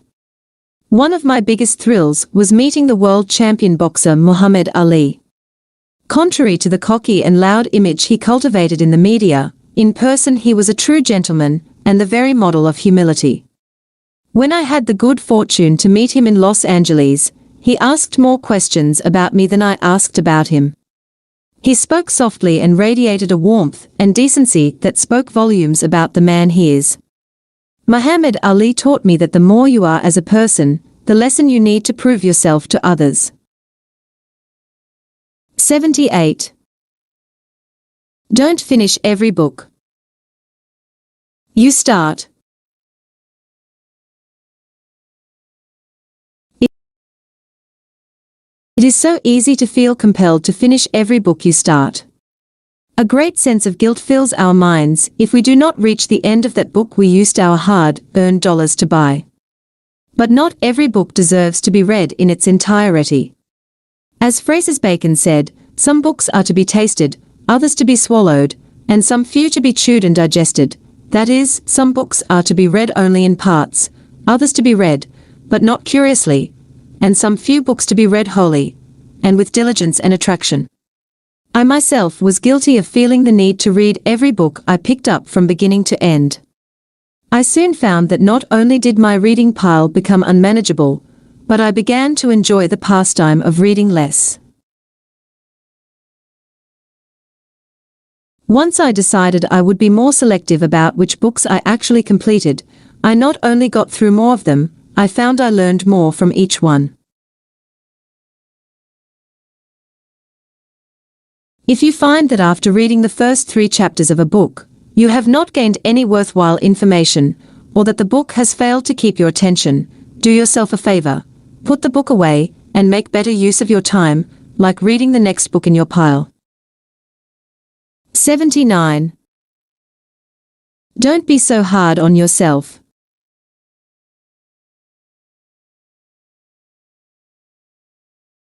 It is easy to spend much of your days beating up on yourself for past mistakes. We analyze that relationship that failed and relentlessly review all the things we did wrong. Or we look at that business decision that cost us so much and dwell on the things we could have done right. Once and for all, stop being so hard on yourself.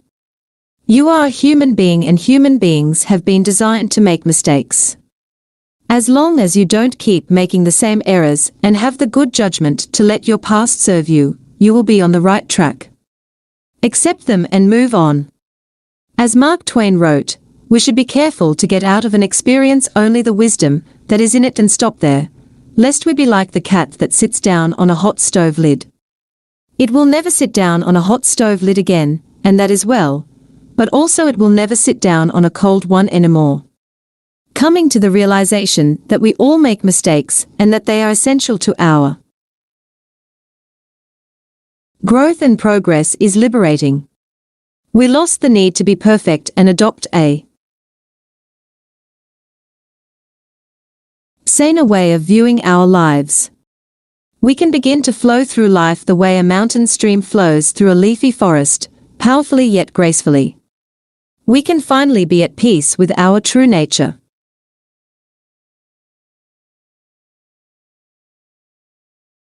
An excellent way to raise to a higher level of enlightenment and personal wisdom is to make a list of the 10 biggest mistakes you have made in your life on the left-hand side of a page within your journal.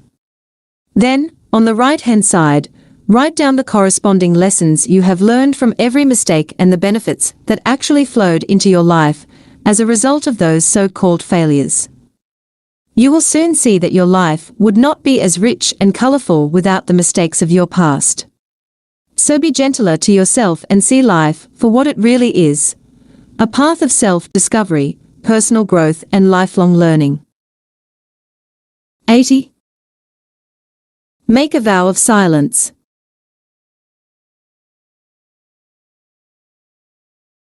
The Buddhist monks have a favorite strategy to build willpower, one that has been used by many cultures over the years to create enormous amounts of inner strength and resolve. It is the vow of silence. Staying quiet for even short periods of time builds willpower and self-control because you exert force on your will by not giving in to the impulse to talk.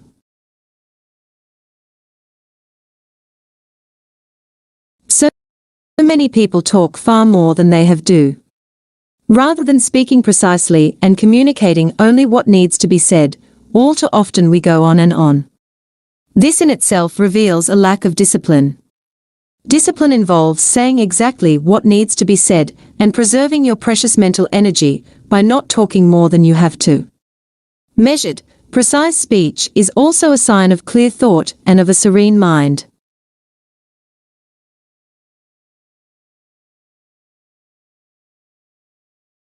A strategy that you can apply today to improve your personal discipline is to keep a vow of silence for 1 hour a day over the next 7.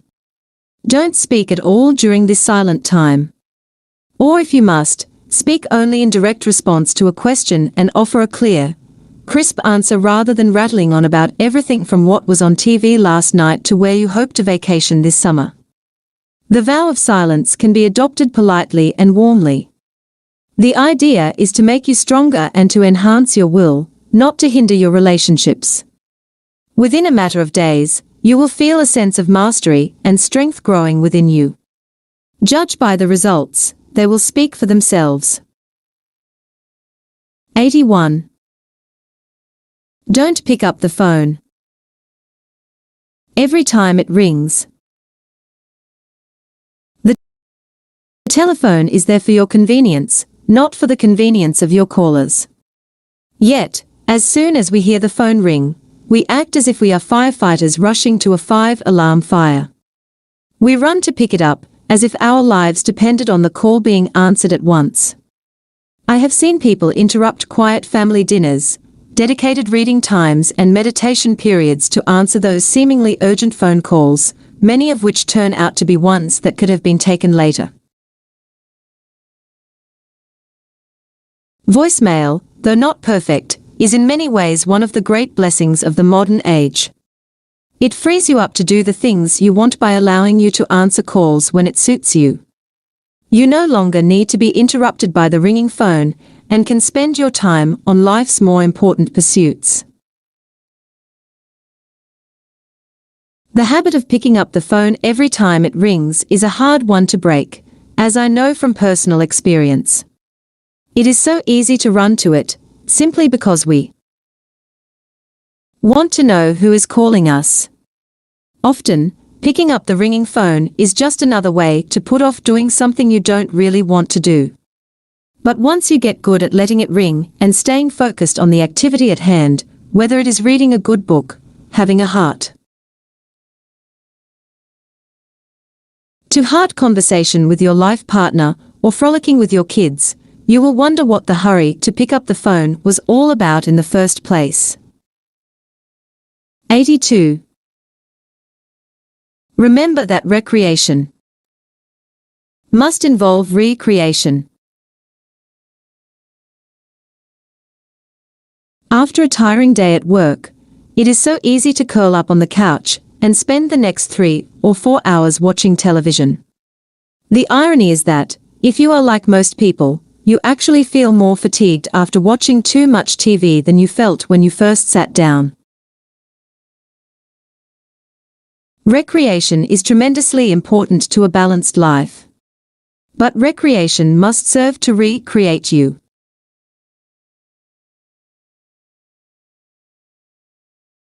Recreation must restore you and bring you back to life. Real recreation will fill you with a renewed sense of optimism and energy. True recreation connects you to the highest and best within you while rekindling your inner life. As Plato noted, my belief is not that the good body by any bodily excellence improves the soul, but, on the contrary, that the good soul, by her own excellence, improves the body as far as this may be possible. Effective recreation, then, must involve some pursuit that soothes your soul. 83. Choose worthy opponents.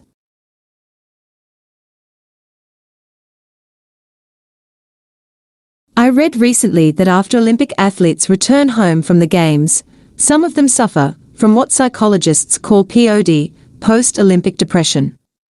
After being in the world's spotlight and training for years to excel in competition, the athletes who suffer from this affliction fall into a state of depression once they get back to their daily lives. It seems that having achieved the pinnacle of success, there is no higher target for them to aim for, and so life loses its meaning. A similar phenomenon was experienced by the Apollo astronauts who walked on the moon. After achieving this, they grew dejected at the realization that few things in life could match the excitement of traveling into space.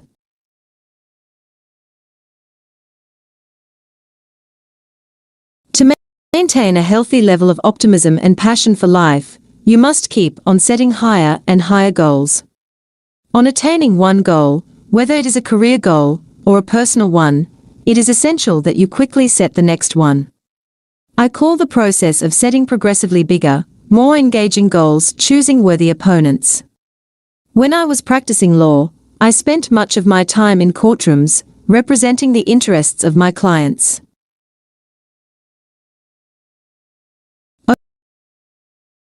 Over the years that I argued these causes, I always found I performed best when I appeared against my toughest opponents.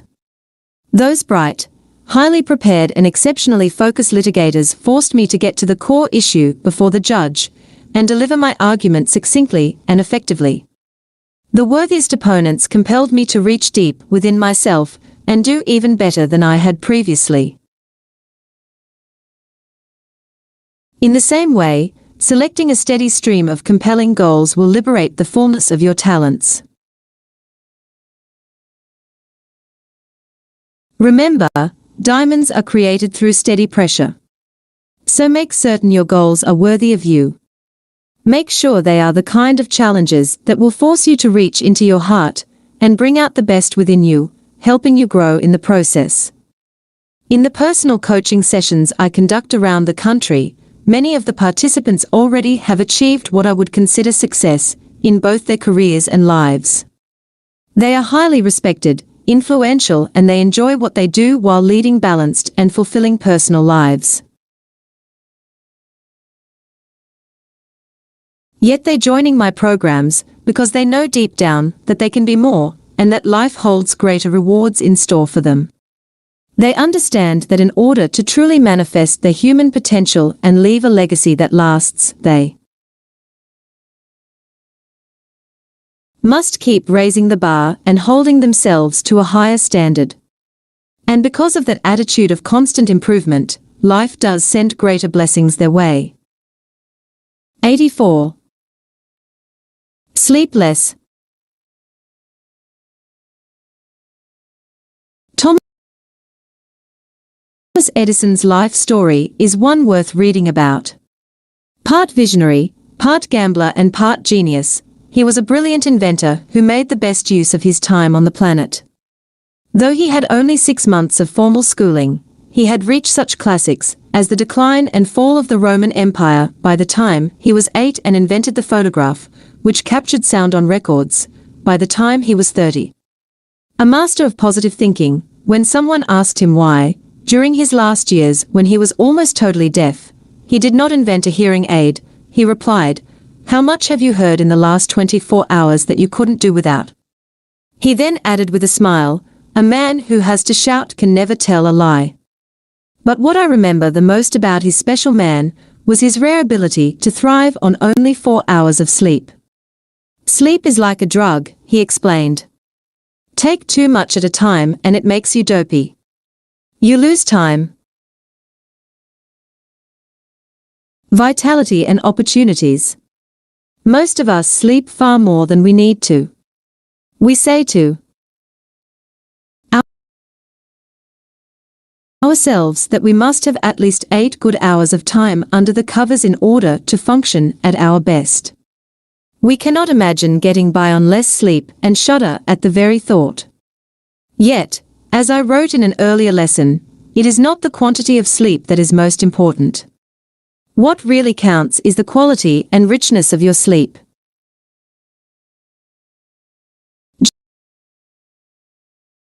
Just remember those times when everything in your life was working. You were thriving at the office, fulfilled in your relationships and growing in your inner life.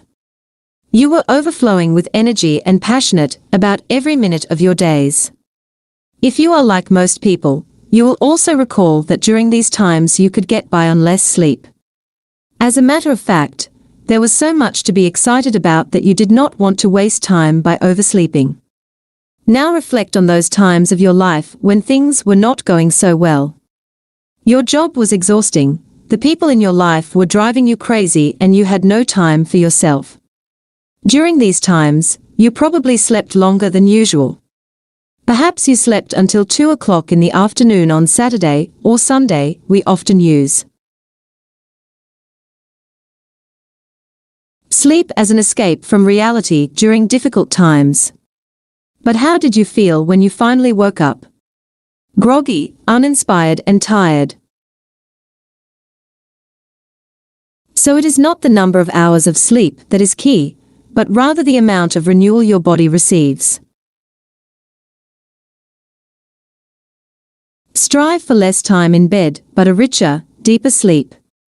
Understand that fatigue is often a mental creation that stems from doing things you do not like to do.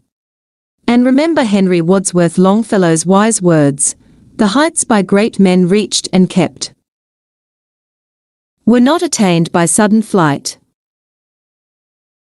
but they, while their companions slept, were toiling upwards in the night." 85. Have a family mealtime. One of the many great family traditions my wonderful mother created for us when I was growing up was having a family meal every day.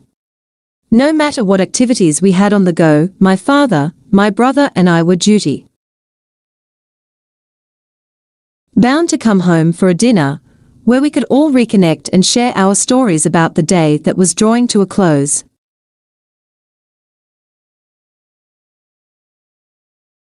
My dad would often go around the dinner table and ask us to share one new thing we had learned. Or he would pull out a newspaper clipping he had tucked away in his shirt pocket and engage us in a lively discussion relating to the story. The special tradition of a daily family meal brought our family closer and gave me many happy memories. It is a tradition I have now brought into my own family life, and one I hope my children will continue. Your family meal does not have to be dinner. We live in busy times. We have endless personal commitments. Our children have soccer practices, piano lessons, and ballet classes, which might make it difficult to have a quiet meal in the early evening hours. Your family meal could take place over breakfast or lunch if your schedule allows for it. It might even be a quick snack of milk and cookies at the very end of the day. The important thing is that you find some time every day to break bread with those you love most and consistently work at building a richer, more meaningful family life. 86. Become an imposter. Research has shown that the way you act influences the thoughts you think. If you look to the ground, slouch over and generally model yourself physically after a depressed person, you will eventually start to feel depressed. If, on the other hand, you smile and laugh and stand upright with your head held high, you will soon find that you feel much better, even though you may not have been in a great mood to begin with. Using this information, you can start to fake it till you make it. In other words, you can pretend to be the kind of person you wish to be. By consistently acting as a highly enthusiastic person might, or as a truly confident person would, you will eventually take on these personal attributes.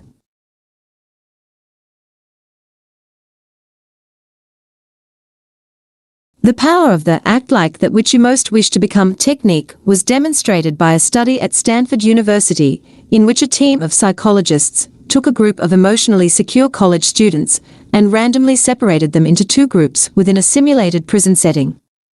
The first group was instructed to act like prison guards, while the second group was told to the group members was affected so dramatically by this experiment that the psychologists were forced to end it after only 6 days.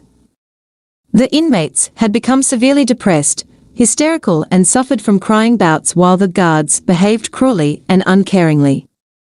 As this study confirms, the acting as if technique is a highly effective way to modify your behavior and transform yourself into the person you plan to be. 87. Take a public speaking course.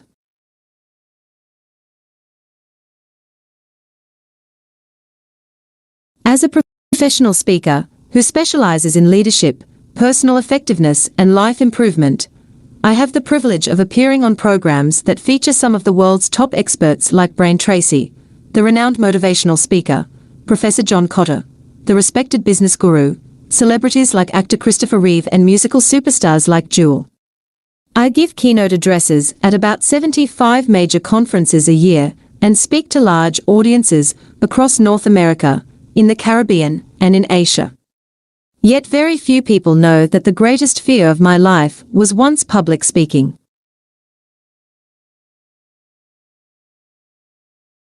While I was in school, I would avoid any opportunity to speak in front of people for fear of failure. If a teacher asked me to give an oral report to the class or speak on a certain subject, I would always find some excuse not to. My fear of public speaking affected my confidence and prevented me from doing many of the things I knew in my heart I could do. It was not until I took a public speaking course from the Dale Carnegie organization that I began to change. And once I did, a new world unfolded for me.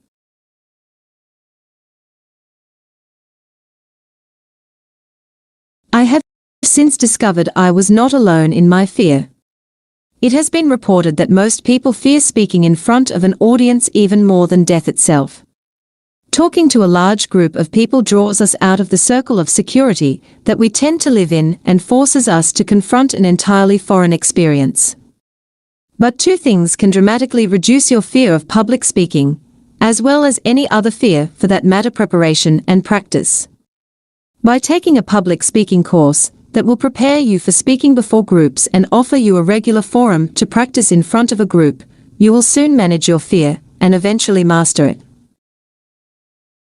88. Stop thinking tiny thoughts. The British statesman Benjamin Disraeli once said, "Nurture your mind with great thoughts, for you will never go any higher than you think." His words are profound. And his point of wisdom is clear. It is not what you are that is holding you back in life. It's what you think you're not. It is what is going on in your inner world that is preventing you from having all that you want.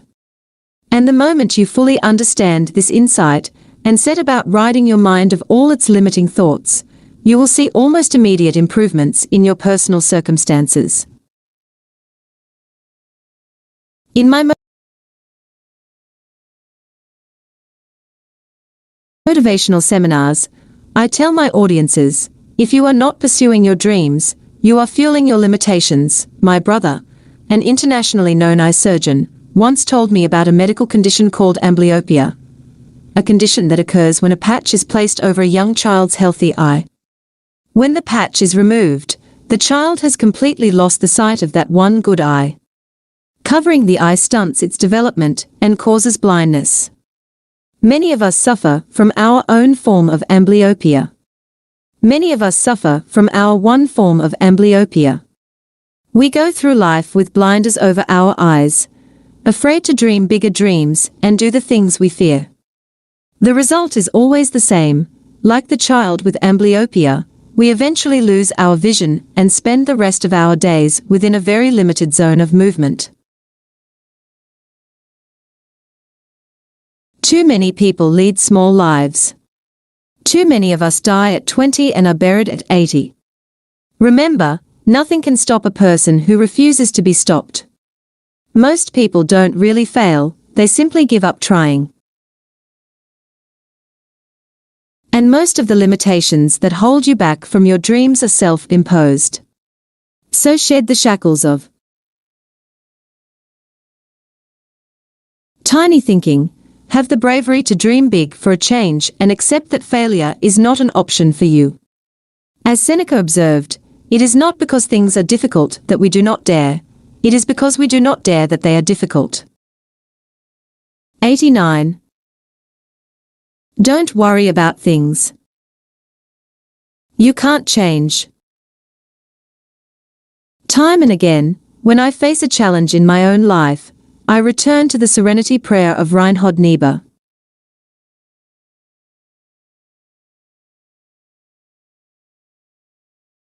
God, give us the grace to accept with serenity the things that cannot be chanted, courage to change the things which should be changed, and the wisdom to distinguish one from the other. One business executive, who went through an exercise I use in my leadership coaching programs, found that 54% of his worries related to things that would likely never happen, 26% were about past actions that could not be changed, 8% related to the opinions of people whose opinions really did not matter to him, 4% concerned personal health issues that he had since resolved, and only 6% concerned real issues worthy of his attention. By identifying and then letting go of the worries he could do nothing about, or that were a complete waste of his energy, this man eliminated 94% of the problems that had plagued him. 90. Learn how to walk.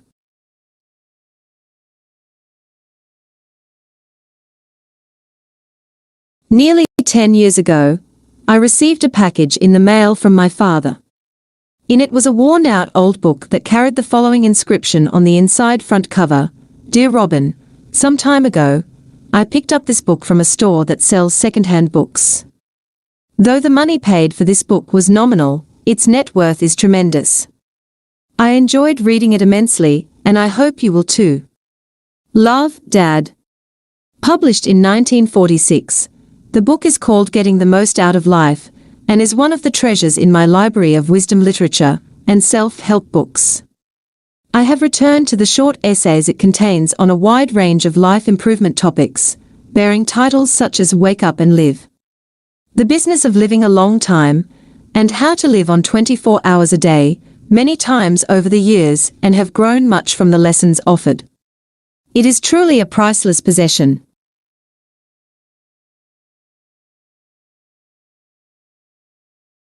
On a recent rainy day, I pulled out the book and flipped through the different chapters, stopping at the one entitled, How to Take a Walk. In it, author Alan Devoe shares his insights on how one can get the best out of walking.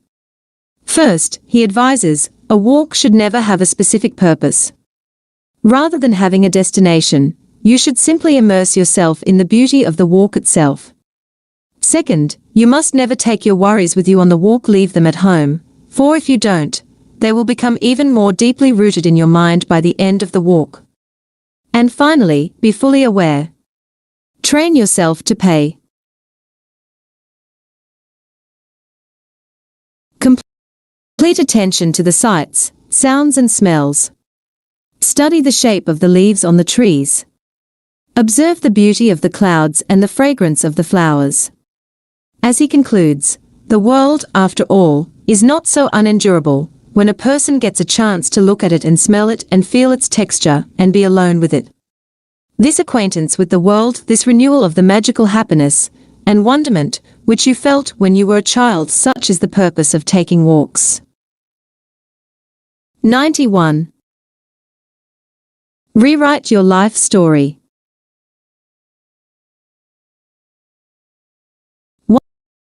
One of the most wonderful things about time is the fact that you cannot waste it in advance. No matter how much time you have squandered in the past, the next hour that comes your way will be perfect, unspoiled and ready for you to make the very best of it. No matter what has happened to you in the past, your future is spotless. Realize that every dawn brings with it the corresponding opportunity to begin a completely new life. If you so choose, tomorrow can be the day that you start getting up earlier, reading more, exercising, eating well and worrying less. As author Ashley Brilliant has observed, at any moment I could start being more of the person I dream to be, but which moment should I choose? No one is stopping you from opening your journal and, on a blank page, rewriting the story of your life. This very minute, you can decide the way you would like it to unfold, change the central characters, and create a new ending. The only question is, will you choose to do so? Remember, it is never too late to become the person you have always wanted to be. 92. Plant a tree. According to ancient Eastern thinking, to live a fulfilling life, you must do 3 things: have a son, write a book and plant a tree. By doing so, the thinking goes, you will have 3 legacies that will live on long after you die. While there are clearly many more elements of a happy and complete life, I would add the joy of having a daughter to the list. The idea of planting a tree is an excellent one. Watching a tree grow from a sapling into a tall oak will keep you connected with the daily passage of time and the cycles of nature. Just as the tree grows and matures, so too will you be able to mark your personal passages and growth as a human being. If you have children, you might also wish to plant a tree in honor of each of them. As they grow, you can carve notches on the trunk to mark their different ages. Each tree then becomes a living record of a different life stage. Planting a tree for each child in your family is a wonderful and creative act of love, and one that your kids will remember for many years to come. 93. Find your place of peace. Everyone needs a sanctuary, or a place of peace, where they can go to be quiet and still. This special place will serve as your oasis in a world of stress. It will be a spot where you can take refuge from the crush of daily activities that demand your time, energy and attention. Your sanctuary does not need to be fancy. An unused bedroom, or a corner of an apartment, with some freshly cut flowers on the table will do nicely. Even a wooden bench in your favorite park can serve as your place of peace.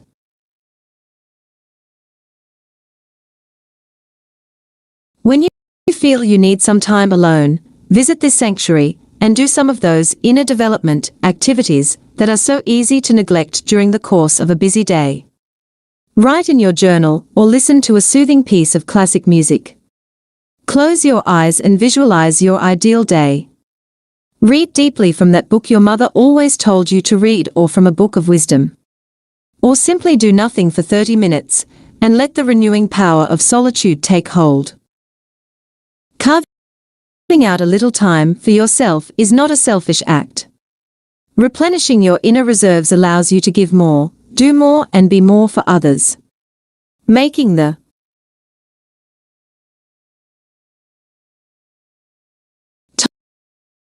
time to care for your mind and spirit will keep you balanced, enthusiastic and youthful. And as L.F. Phelan once said, youth is not a time of life, it is a state of mind. People grow old only by deserting their ideals, and by outgrowing the consciousness of youth. Years wrinkle the skin, but to give up enthusiasm wrinkles the soul. You are as old as your doubt, your fear, your despair.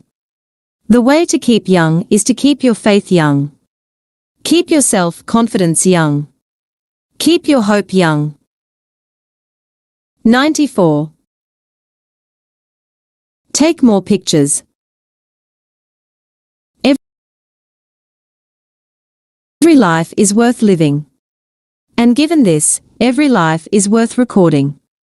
So often a friend will tell me about a breathtaking sight on a recent vacation, or something hilarious his child did at the Christmas concert, or about someone famous he has met. Did you get it on film? I ask. I'd love to see the photo. Next time, comes the reply. I didn't have time to pick up a new roll. But let me try and describe what happened to you. A picture truly is worth 1,000 words. Photographs capture and record life's greatest memories so that we can relive them as the years go by.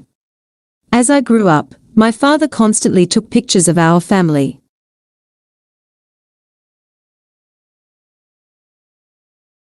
Whether it was a family picnic, the first time I took his car out for a spin, or a simple gathering with friends, he was there taking pictures.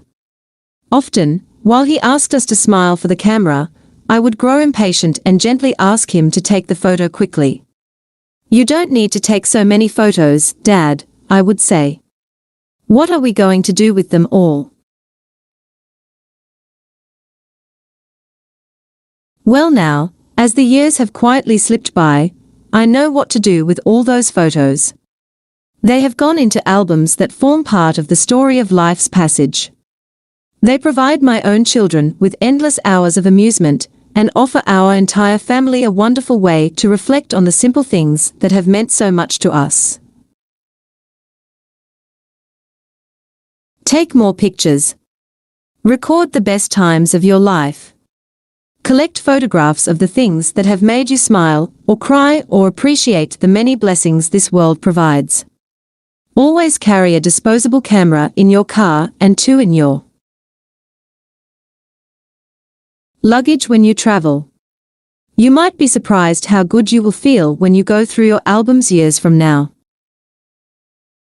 95. Be an adventurer. Teachers are climbing mountains. Entrepreneurs are flying hot air balloons. Grandmothers are completing marathons and homemakers are taking up karate. The more routine our lives become, the greater our need to fill them with some real adventures.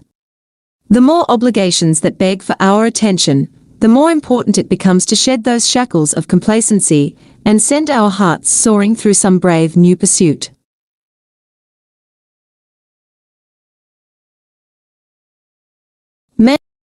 Men must not allow the clock and the calendar to blind him to the fact that each moment of his life is a miracle and a mystery, wrote British novelist H.G.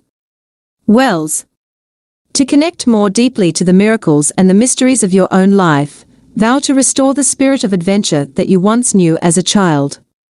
Make a list of 12 pursuits you know would bring a greater sense of passion and energy to your normally mundane routine, and tackle one of them every month for the next year. Doing so is a highly effective way to reinvent the way you live. 96. Decompress before you go home. After a day of stress and pressure at the office, most of us arrive home cranky, tired and dispirited. We gave the best we had to our colleagues and customers, and, sadly, we have nothing left for the people we love the most, our spouses, children and friends.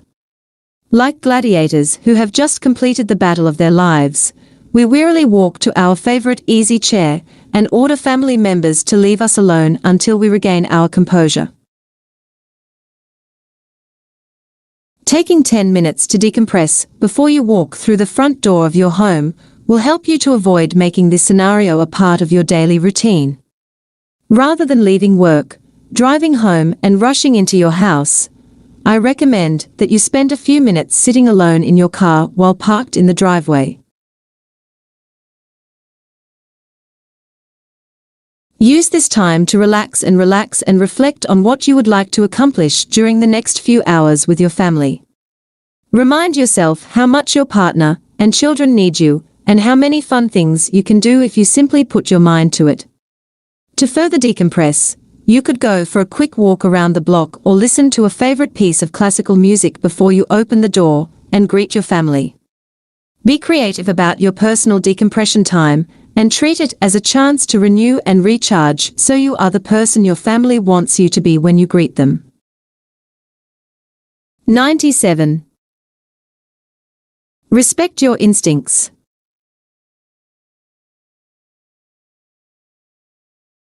It is easy not to listen to what the Quakers call the still, small voice within, that inner guide that is your personal source of wisdom. It is often difficult to march to your own drum beat and listen to your instincts when the world around you pressures you to conform to its dictates. Yet, to find the fulfillment and abundance you seek, you must listen to those hunches and feelings that come to you when you most need them. As I grow older, I give far greater respect to my instincts and to the natural reservoir of intuition that slumbers within each one of us. The impressions I receive when I first meet a new person, or that inner sense of wisdom that softly nudges me in the right direction during a trying time, have come to play a larger part in the way I work and live.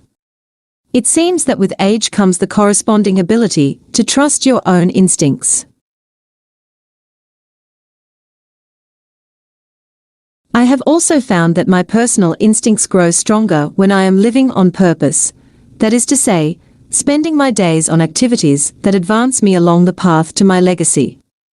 When you are doing the right things and living the way nature intended you to live, abilities you were not aware you had become engaged, and you liberate the fullness of the person you really are. As the Indian philosopher Patanjali eloquently wrote, when you are inspired by some great purpose, some extraordinary project, all of your thoughts break their bonds, your mind transcends limitations, your consciousness expands in every direction, and you Find yourself in a new, great and wonderful world. Dormant forces, faculties and talents become alive. And you discover yourself to be a greater person by far than you ever dreamed yourself to be. 98. Collect quotes that inspire you.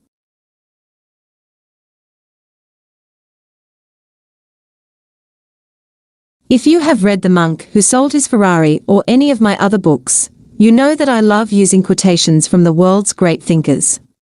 I never knew why I loved these as much as I do until one of my mentors, after reading a manuscript I'd written, said, "You love quotations for the same reason I do, Robin." A great quote contains a wealth of wisdom in a single line. So often in my readings, I come across just the right quote, which contains the ideal answer to a challenge I am facing. And my mentor was right. The value of a great quote does lie in the fact that it contains a world of wisdom, wisdom that may have taken the author many years to arrive at, in a line or two.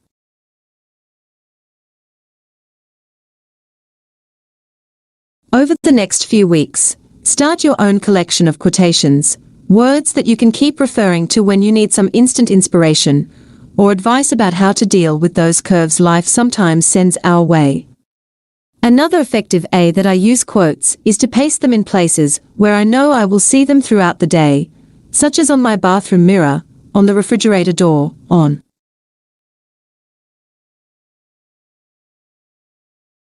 the dashboard of my car and throughout my office. This simple discipline keeps me focused on what's essential during busy times, positive during trying times, and centered on the principles of real success. On my personal computer, I have now collected hundreds of quotes from great leaders, thinkers, poets and philosophers on subjects such as how to deal with adversity, the meaning of life, the value of self-improvement, the importance of helping others, the power of our thoughts and the need for a strong character. 99. Love your work.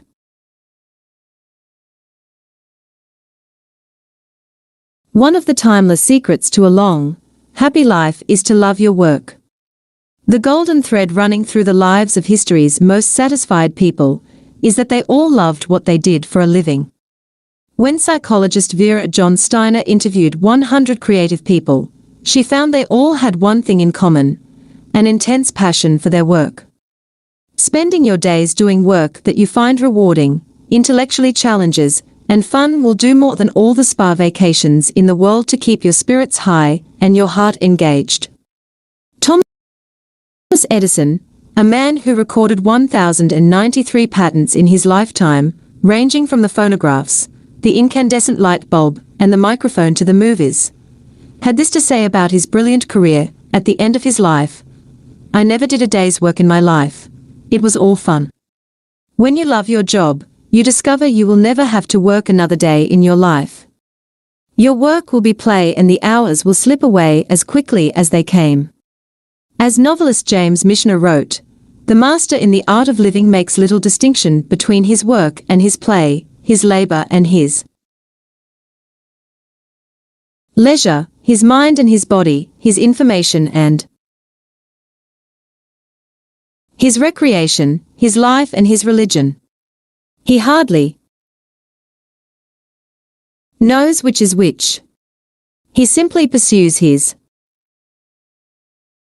vision of excellence at whatever he does, leaving others to decide whether he is working or playing. To him, he is always doing both." 100. Selflessly serve.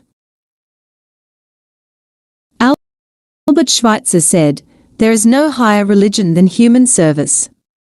To work for the common good is the greatest creed."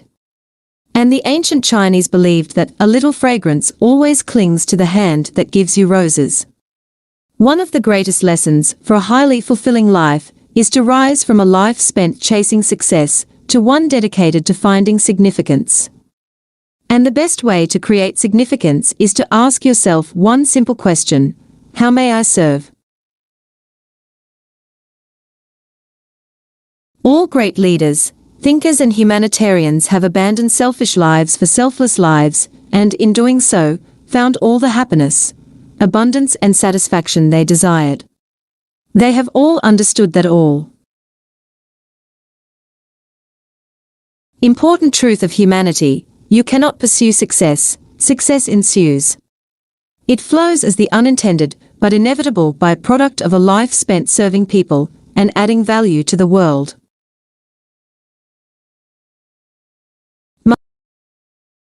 Mahatma Gandhi understood the service ethic better than most. In one memorable story from his life, he was traveling across India by train. As he left the car he had been riding in, one of his shoes fell to a place on the tracks well beyond his reach. Rather than worrying about getting it back, he did something that startled his traveling companions. He removed his other shoe and threw it to where the first one rested. When asked why he did this, Gandhi smiled and replied, "Now the poor soul who finds the first one will have a pair he can wear." 101. Live fully so. You can die happy. Most people don't discover what life is all about until just before they die. While we are young, we spend our days striving and keeping up with social expectations. We are so busy chasing life's big pleasures that we miss out on the little ones, like dancing barefoot in a park on a rainy day with our kids, or planting a rose garden, or watching the sun come up. We live in an age where we have conquered the highest of mountains, but have yet to master ourselves. We have taller buildings, but shorter tempers, more possessions, but less happiness, fuller minds, but emptier lives.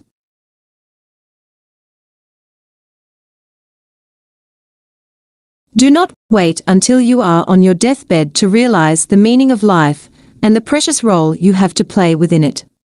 All too often, people attempt to live their lives backwards. They spend their days striving to get the things that will make them happy rather than having the wisdom to realize that happiness is not a place you reach, but a state you create. Happiness and a life of deep fulfillment come when you commit yourself, from the very core of your soul, to spending your highest human talents on a purpose that makes a difference in others' lives. When all the clutter is stripped away from your life, its true meaning will become clear: to live for something more than yourself. Stated simply, the purpose of life is a life of purpose. As this is the last of the life lessons it is my privilege to share with you in this book. I wish you a great life filled with wisdom, happiness and fulfillment. May your days be spent in work that is engaging, on pursuits that are inspiriting and with people who are loving.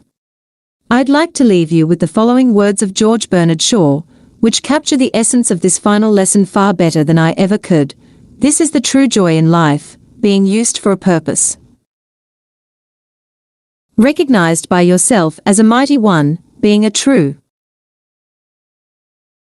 force of nature instead of a feverish little clod of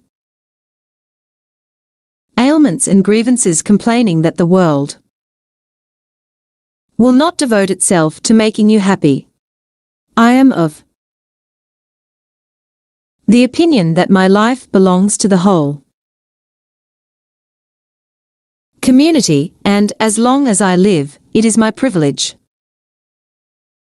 to do for it whatever I can. I want to be thoroughly used up when I die. 4. The harder I work, the more I live. I rejoice in life for its own sake. Life is no brief candle to me. It's a sort of splendid torch, which I've got to hold up for the moment, and I want to make it burn as brightly as possible before handing it on to future generations.